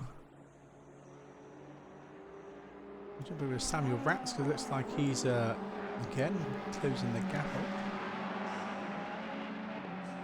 And just to update you a little bit of the gaps of the top 10s, so Mike Noble is extending his gap further and further. It's now it looks like one of the cars, I don't know if I caught that then quickly. He did, he ended up actually crashing here on the skyline, as you just said there, ads in the thing, so I was very unlucky to see that. But yeah, no, definitely camera porn for sure, that view. Yeah, that's actually a view that you have at the stream now that Mr. Gitt used lately in his mid-grid races, I guess. I see. That looks really great. Yeah, it does, definitely. Just to praise 42 our Lexus, I think it was. Just to praise the lovely developers of this DLC and of this game, the cameras that they use for the broadcasting view these are very amazing. Absolutely. So just jump on board with Mike Noble again for a bit, as he's absolutely flying through this race at the moment. So just over 34 minutes left. Sorry. He's just casually lapping in the in the low 2-minute ones. So that is a pace I can't even do with low fuel and on fresh tires. But he just does it casually during the race. Which just shows you how good Mike Noble is, and he's just doing another low 2 minutes one. That's pretty crazy, isn't it? That's some pace to keep that going. So awesome stuff. I mean, that's literally just 2 seconds, or just under 2 seconds off of their qualifying times. So yeah, some great stuff. So Jardia still actually got P6. So Jardia actually he did get past Kevin Slav. He did catch that earlier on. Sorry. So yeah, Jardia's still currently P6 at the moment. Yeah, well, it looks like that he's coming closer and closer to Tarek Gamil, and also Kevin Sikari came closer to Jardia again, if I'm not mistaken. No, that gap is the same, but Jardia came closer to Tarek. Absolutely. So going to be interesting for sure. Back over to normal view for a minute, guys. So.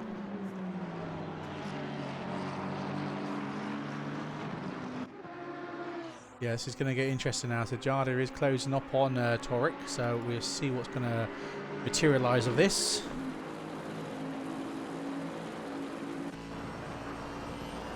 So we'll stay on board with Jada for a minute, and hopefully we get something from this. Looks like that we've actually lost quite a few drivers. Come the end, yeah. I think the Bathurst has definitely taken a toll on the drivers that we've had. As we started off with 50, I think we're down to how many now? 30 something now, I believe. 23 we have now, so we lost more than half the grid. We've got more than 23s. We've got 24 on the tower. So yeah, but he's in the pits and is 13 laps down, so I don't think that he's driving again. And Sebastian Grenier is. Wow, so we've ended up losing half a grid. So yeah, that's Bathurst for you then, guys. Yeah. Just as well we started off with half, you know, with such a big grid, because otherwise we'd have no drivers left. So yeah, awesome stuff. Yeah, I think if we'd hosted a 6-hour race here, I'm not too sure because we would have finishing the race, Simon. To be honest, I think because if it was driver swaps, then I think then people would be more under pressure to not rage quit. You know, I know how frustrating it can be to obviously spin, you know, up on the S's there. As you say, you know, it is like an Austin Powers moment, you know, where you're sort of having to try and do a 20-point turn, you know, and try and avoid any sort of carnage from other cars coming around the corners. So yes, I do understand that. So yeah, I mean, I'm sure if this was obviously a proper endurance race with driver swaps, we wouldn't have as many people just quitting. But just as this is just obviously as a single event, people probably not taking it as serious as they would the main endurance races. So Jada is really closing up on Toric at the moment, Tarek. So might get an overtake here. He is definitely getting the slipstream off him, but I don't know if. I believe Jada will have to pull back. He has actually gone for the outside, but we'll see if that was a big mistake. They are almost side by side, and Jada.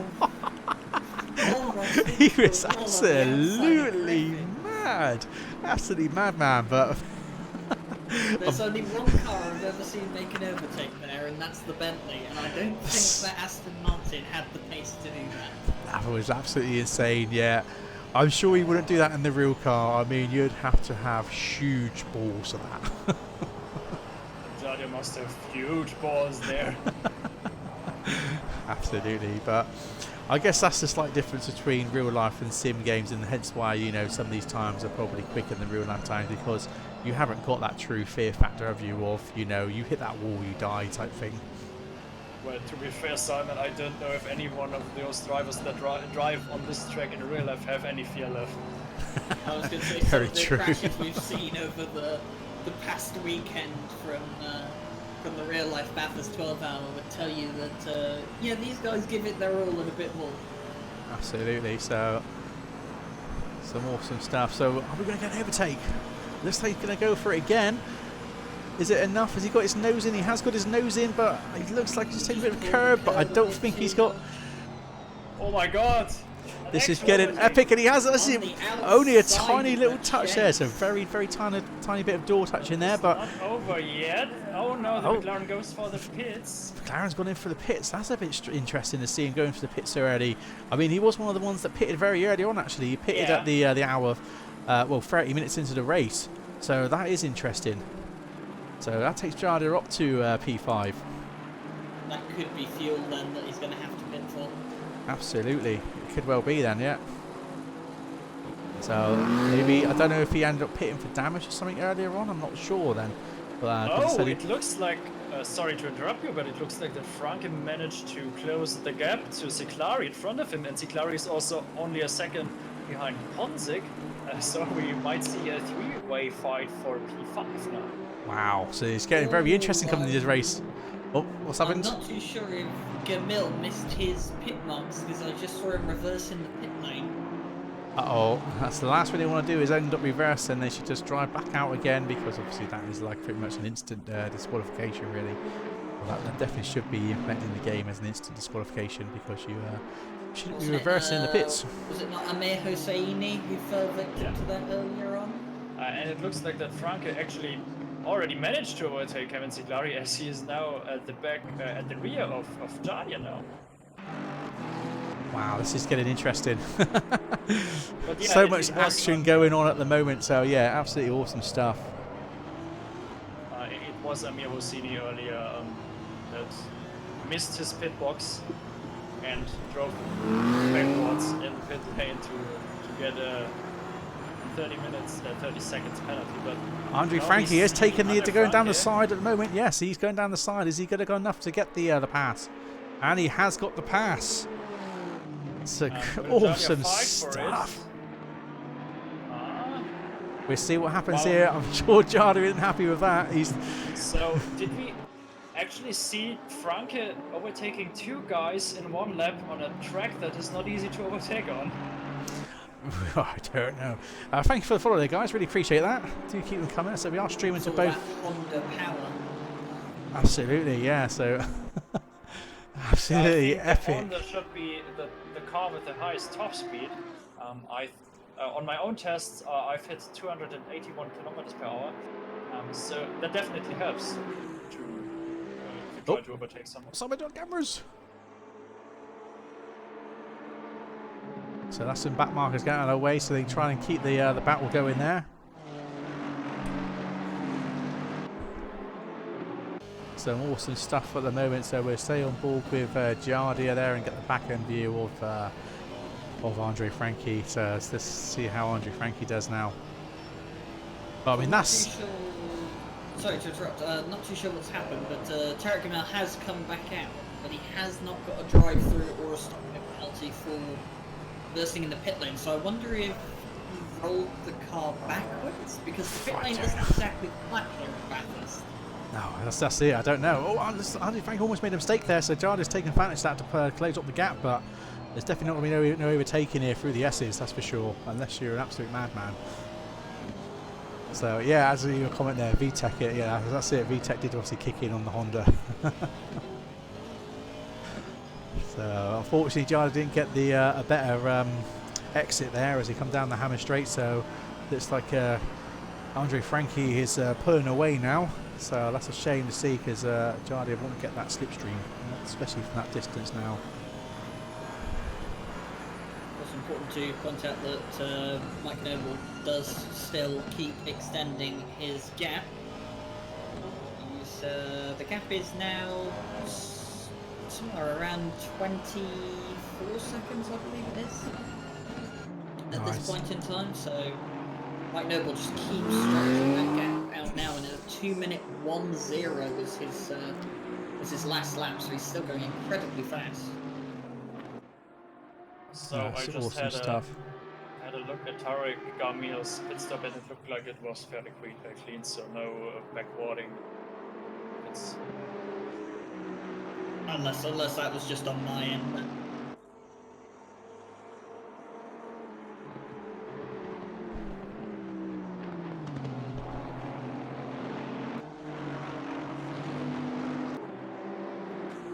But yeah, top four, all very different manufacturers. We've got a Honda, a Ferrari, a Bentley, and a Lamborghini spread across the top four. All very different ways of implementing an engine, and obviously locations to put the engine in the car. So good variety and spread of manufacturers.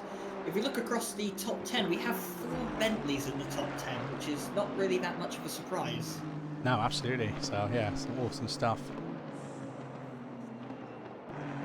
Yeah, Bentley's fairly easy to drive, and is also quite popular around Bathurst, as it is quite easy to drive.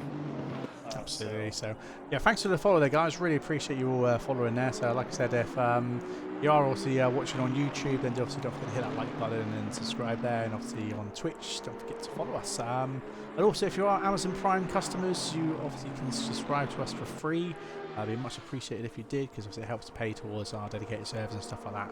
So yeah, thank you very much.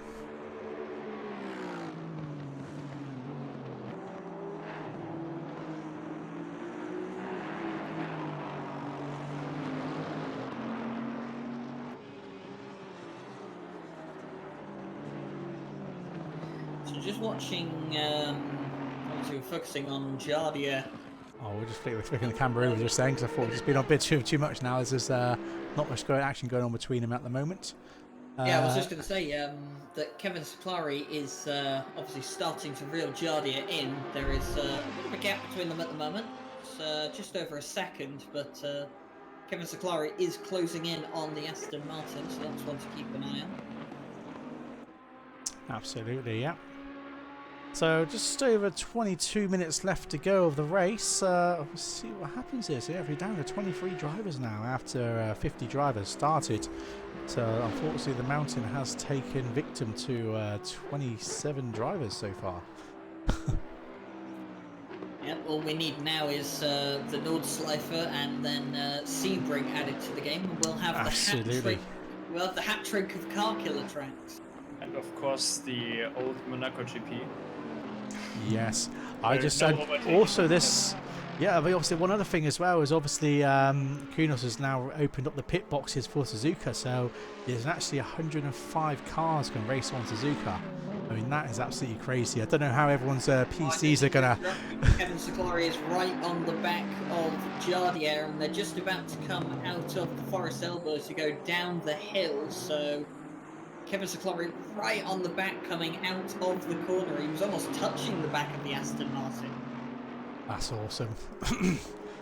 It's not what Jardia wanted later on in the race, really. I mean, because Jardia's pretty much kept an awesome pace. It's just unfortunate for him to have such a long pit stop, which cost him a couple of positions. Because, to be honest, he should be up there with Thomas Jensen, you know, for P3. But yeah, it is what it is, unfortunately. Yeah, someone just mentioning in the chat, imagine Macau as well. That would definitely be. Oh yes, I would love Macau. Obviously, not the massive pileup that happened a few years back, but yeah, definitely, that would be definitely. It's not on my. It's not on my shortlist. So really, I'll leave it. I'll leave it at that. To be honest, I love it. As I say, I love it in Race Room. You know, it's an absolute great track, especially in the WTCR cars and stuff. But yeah, no, I think to have some GT3 cars and that would be pretty awesome.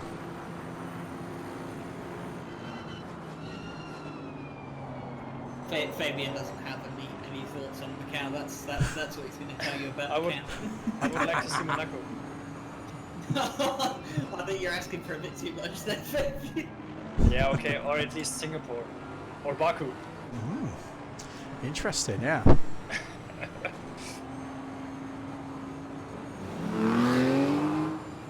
one thing's going to be interesting is obviously Kunos with the 2019 update. They of course had added Zandvoort to ACC, but we do know that Zandvoort is going under well, one part of the track specifically is going under quite a radical change. And it'll be interesting to see if Kunos have any thoughts or plans on going back to Zandvoort once it's been modified to maybe do a rescale. Yeah, absolutely. Well, I guess that depends if Kunos will do the 2020 season of the GT3, because it wouldn't make much sense to change a 2019 car, a 2019 track that is being run like we've already had, like we already have in the game.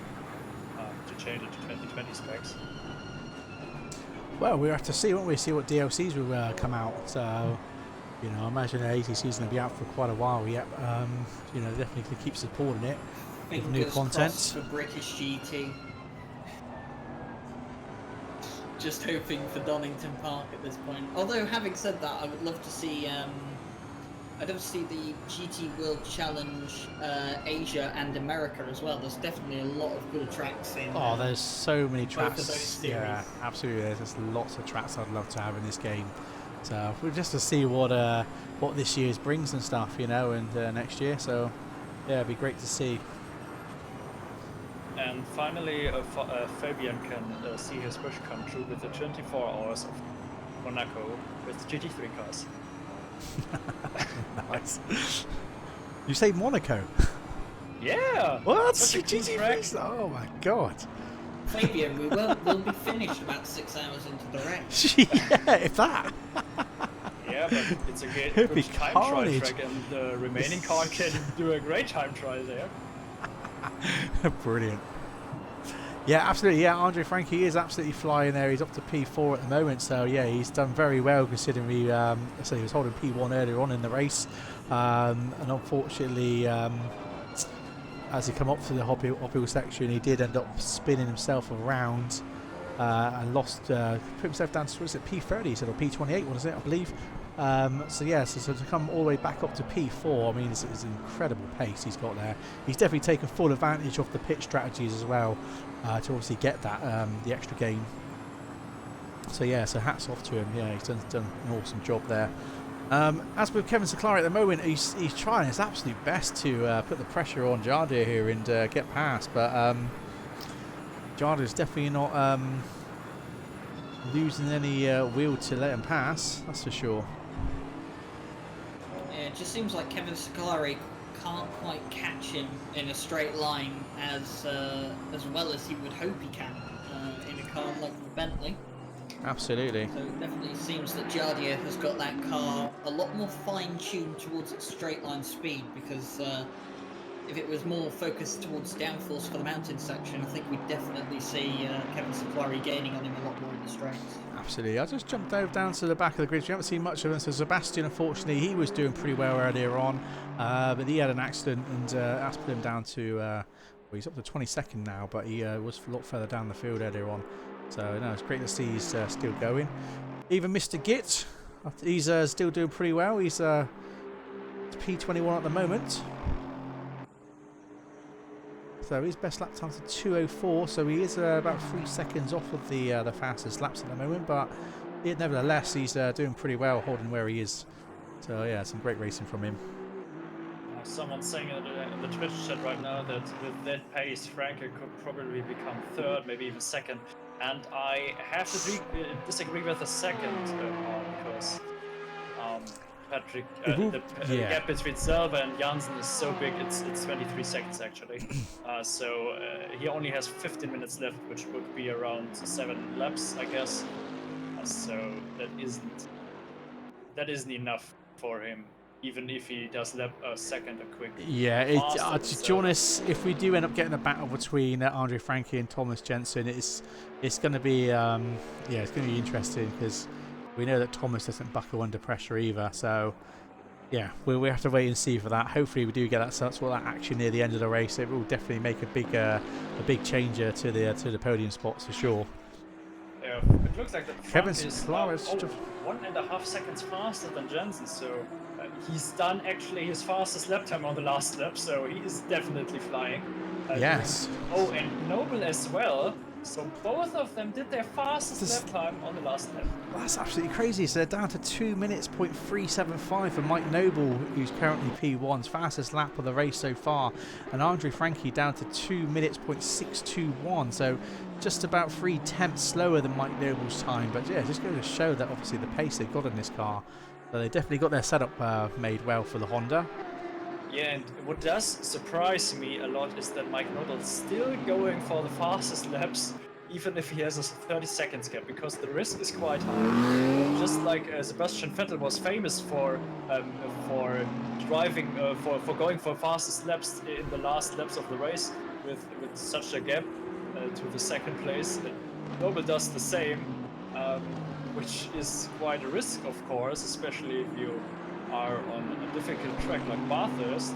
Absolutely. So Kevin Seclari is right on the back end now of Jardia. So we might have to just jump back here again. I'll flick back to the other cameras again, because we're going to get some real action here. But we'll just take the tower down as well, because obviously with the Bentley being right-hand drive, the correct side. Oh, come on, stop it, Simon. Unfortunately, the tower's on the wrong side. This is an argument that will go on for the rest of the night.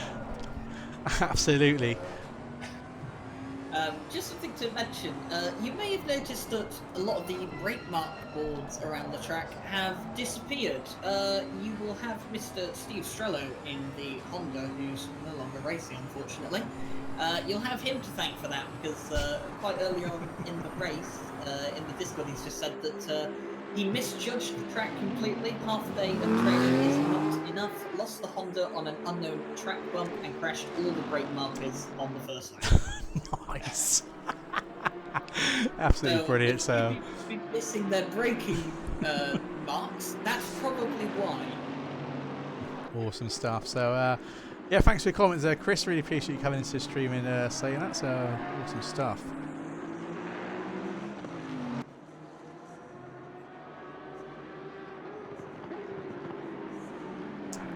So yeah, Chris, let us know what's happened to your race then, because you was doing pretty well at one point. It'd be good to know to get some info on that. Yeah, didn't actually catch what happened To Chris now, Chris Hooker, did we? We just saw that he disappeared off the timing list, so we don't exactly know what happened. No, that's such a shame.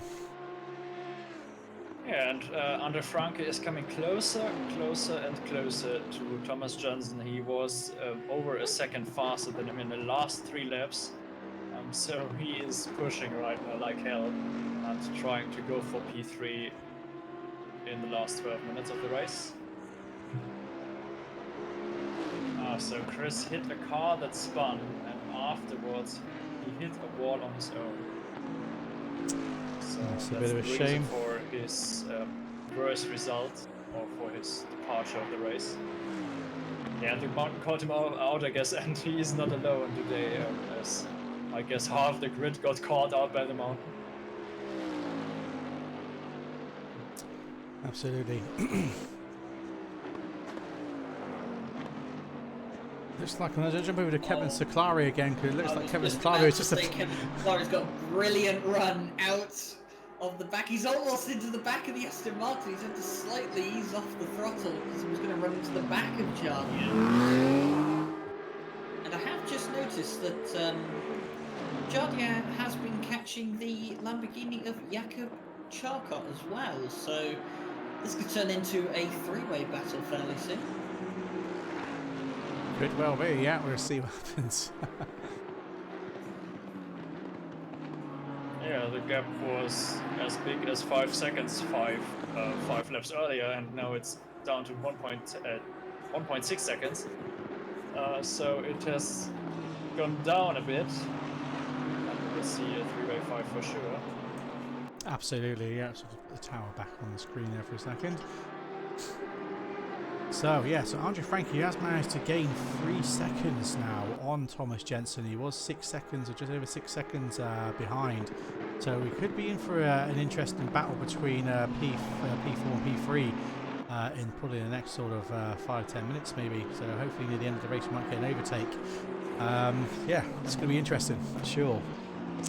So again, Kevin Saklari right on the back end of Jardia at the moment for trying to get P6. So some great racing with these guys at the moment.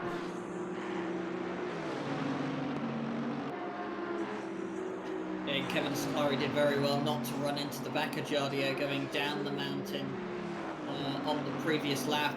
I'm pretty sure he was so close that if he kept the throttle pinned for maybe another second, he definitely would have hit the Aston Martin. So absolutely did well there to avoid an accident as well, because he doesn't want to ruin Jardia's race. And Jardia's made a mistake coming out of the dipper.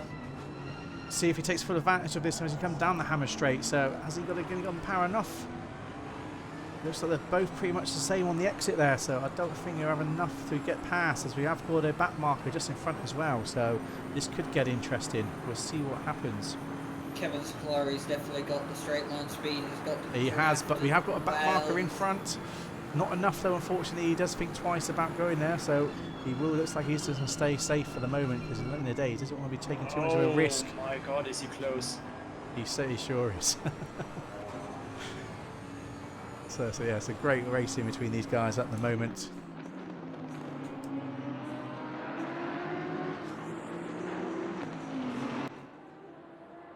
Andre Frankie now 2.1 seconds behind Janssen, so closing in fast. He's got 8.5 minutes and just under that to close 2.1 seconds and then get past the 107 Bentley. It's definitely doable for Andre Frankie at the moment.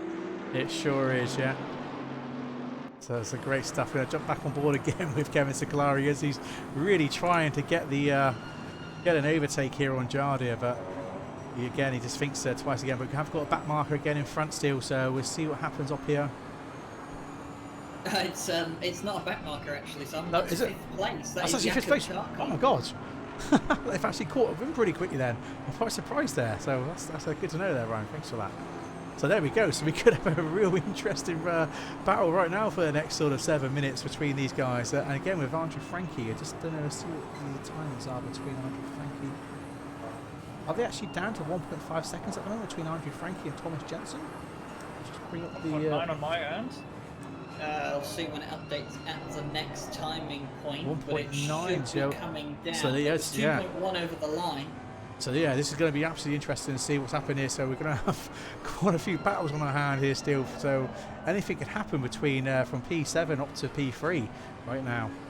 And we've also got a battle for P8 currently with Jefanov and Torvinen. Have we got enough cameras to catch up? And enough PCs. Simon, I needed another PC. Streams. Awesome stuff. Perspectives. Absolutely.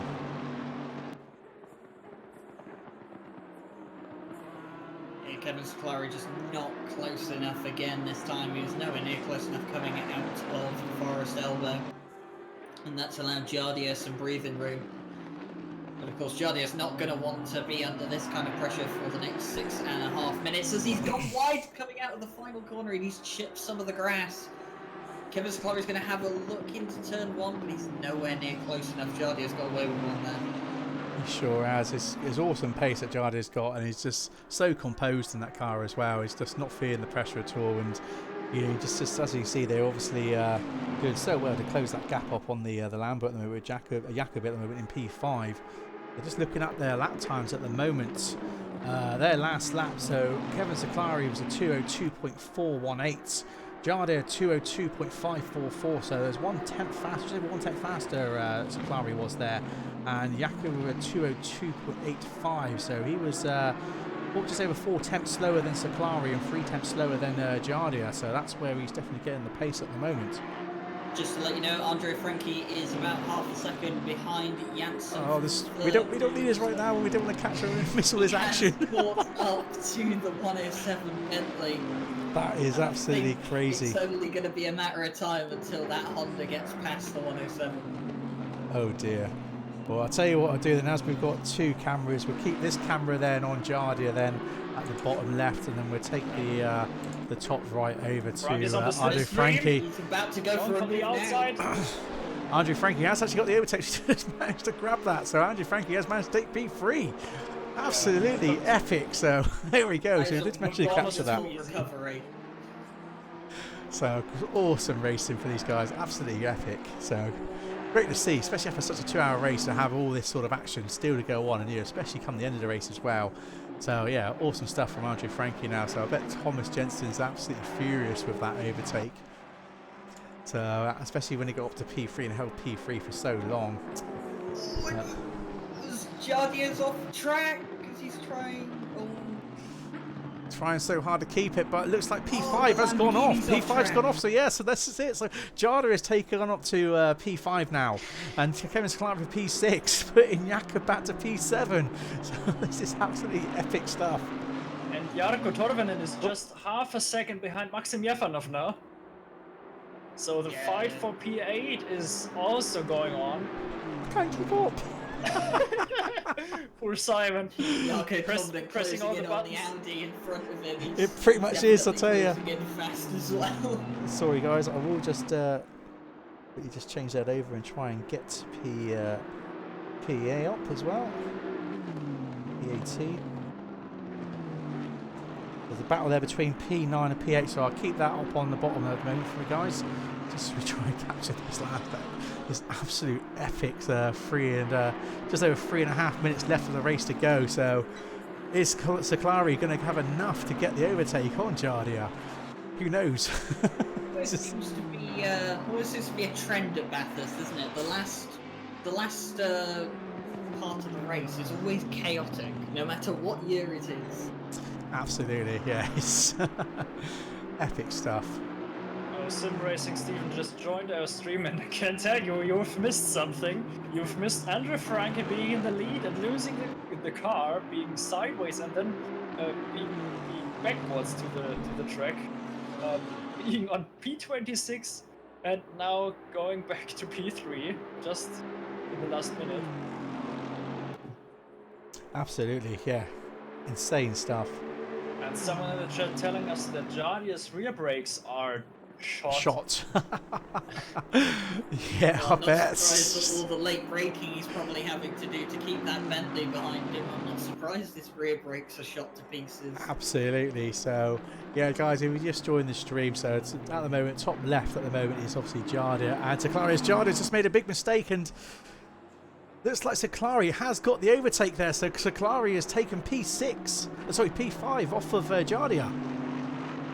So, I bet Jardia's absolutely kicking himself there. Jardia wasn't feeling the pressure. I think the pressure did finally In the fall. end, absolutely. And with 2 minutes to go in the race, Jardia has unfortunately lost P5, and I don't think that Aston Martin's going to have the pace to stay with that Bentley now. It's such a shame, especially if his brakes are shot. So, what a race, guys! Absolutely epic stuff. But having said that, Mike Noble, coming around the final corner now, is going to start the final lap of the race. Give it all you can. Yeah, I guess he will, yeah. Just jump over to Mike Noble there, so I'll keep the action still going on P9 and P8 at the moment, because we might get the overtake there on the bottom left. Oh yeah, bottom right, sorry. Bentley is very close. Oh my god, he is right at the rear of the Audi. Absolutely, so we'll stay with P1 for the moment, as he is on the final lap, and so we'll keep the bottom right camera going on the action with these guys absolutely battling out at the moment for P8. I thought Jarkko Torvinen was going to go for an overtake going into Skyline, and I thought, my word, you would never overtake there, would you? But he did pull out of it. So obviously it's very desperate times now, isn't it? So I'm guessing these guys. The next lap is going to be the last one for these guys. That are Absolutely, coming now, yes. So they've got to get a move on. Absolutely. So yeah, it looks like these guys will have one more lap to go.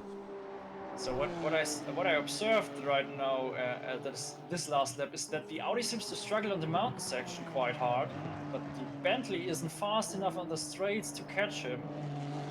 So it's this back and forth all the time between both of them. Yeah, that's the thing, isn't it? Definitely great to see so many Bentleys in this race today. So especially they've been sort of missing from the top split of season 2. And those Bentleys have been in quite a few rear view mirrors today. Absolutely. Because they seem to be struggle filling the rear view mirrors.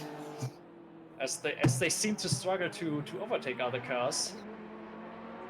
But they're so good on the mountain section that they seem to lack some pace for the sectors 1 and 3. Well, Absolutely, yep. So we're just final corner now. Mike Noble ends up taking the win. So Mike Noble takes the win there. So well done, Mike Noble. Awesome racing there. Patrick Selva coming down the Hammer Straight.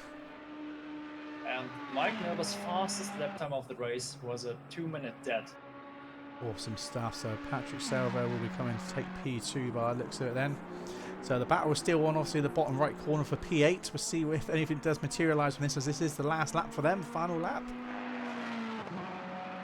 Jarkko Torvinen is so close to the back of that Audi, and every time he gains over the mountain, you just think to yourself, you're surely not going to try and overtake there. Yeah. He has a look and then he pulls out of it. Great stuff. So yes, Patrick Selva's just gone over the finish line there for P2. So great stuff there. Awesome podium for Patrick Selva there. So back with Andre Franke at the moment. And of course, wonderful recovery from Andre Franke to spin. Absolutely. And be be looking the wrong way to then get it turned around down to 26th, and he'll come back home for a podium finish.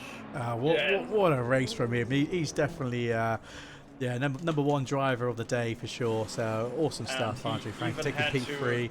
Thomas Jensen comes over the line for P4. Kevin Siclari will come over the line for P5. Giardio will come over the line for P6. And then we have one of the back markers there in the Nissan. There we are. So Jakob takes P7. Sharkart, Yefanov and Torvinen. Yeah. And it will be Mr. Blake Neck. Mr. Blake takes 9. Yeah. 10. Absolutely. So yeah, awesome stuff from these guys. So there we are. So yeah, absolutely epic racing for these guys who actually managed to keep it going there. So there's the standings there, guys. Yeah, wow. So it looks like Mike Noble just comes back in and takes everyone out. So yeah, awesome stuff. So guys, honestly, thanks for coming along to obviously watch this stream. It's been absolutely epic. We'll be back Monday. We'll be just it'll be the Porsche Cup on Monday, so it'll be Fabian and Ryan doing the stream and commentating on then.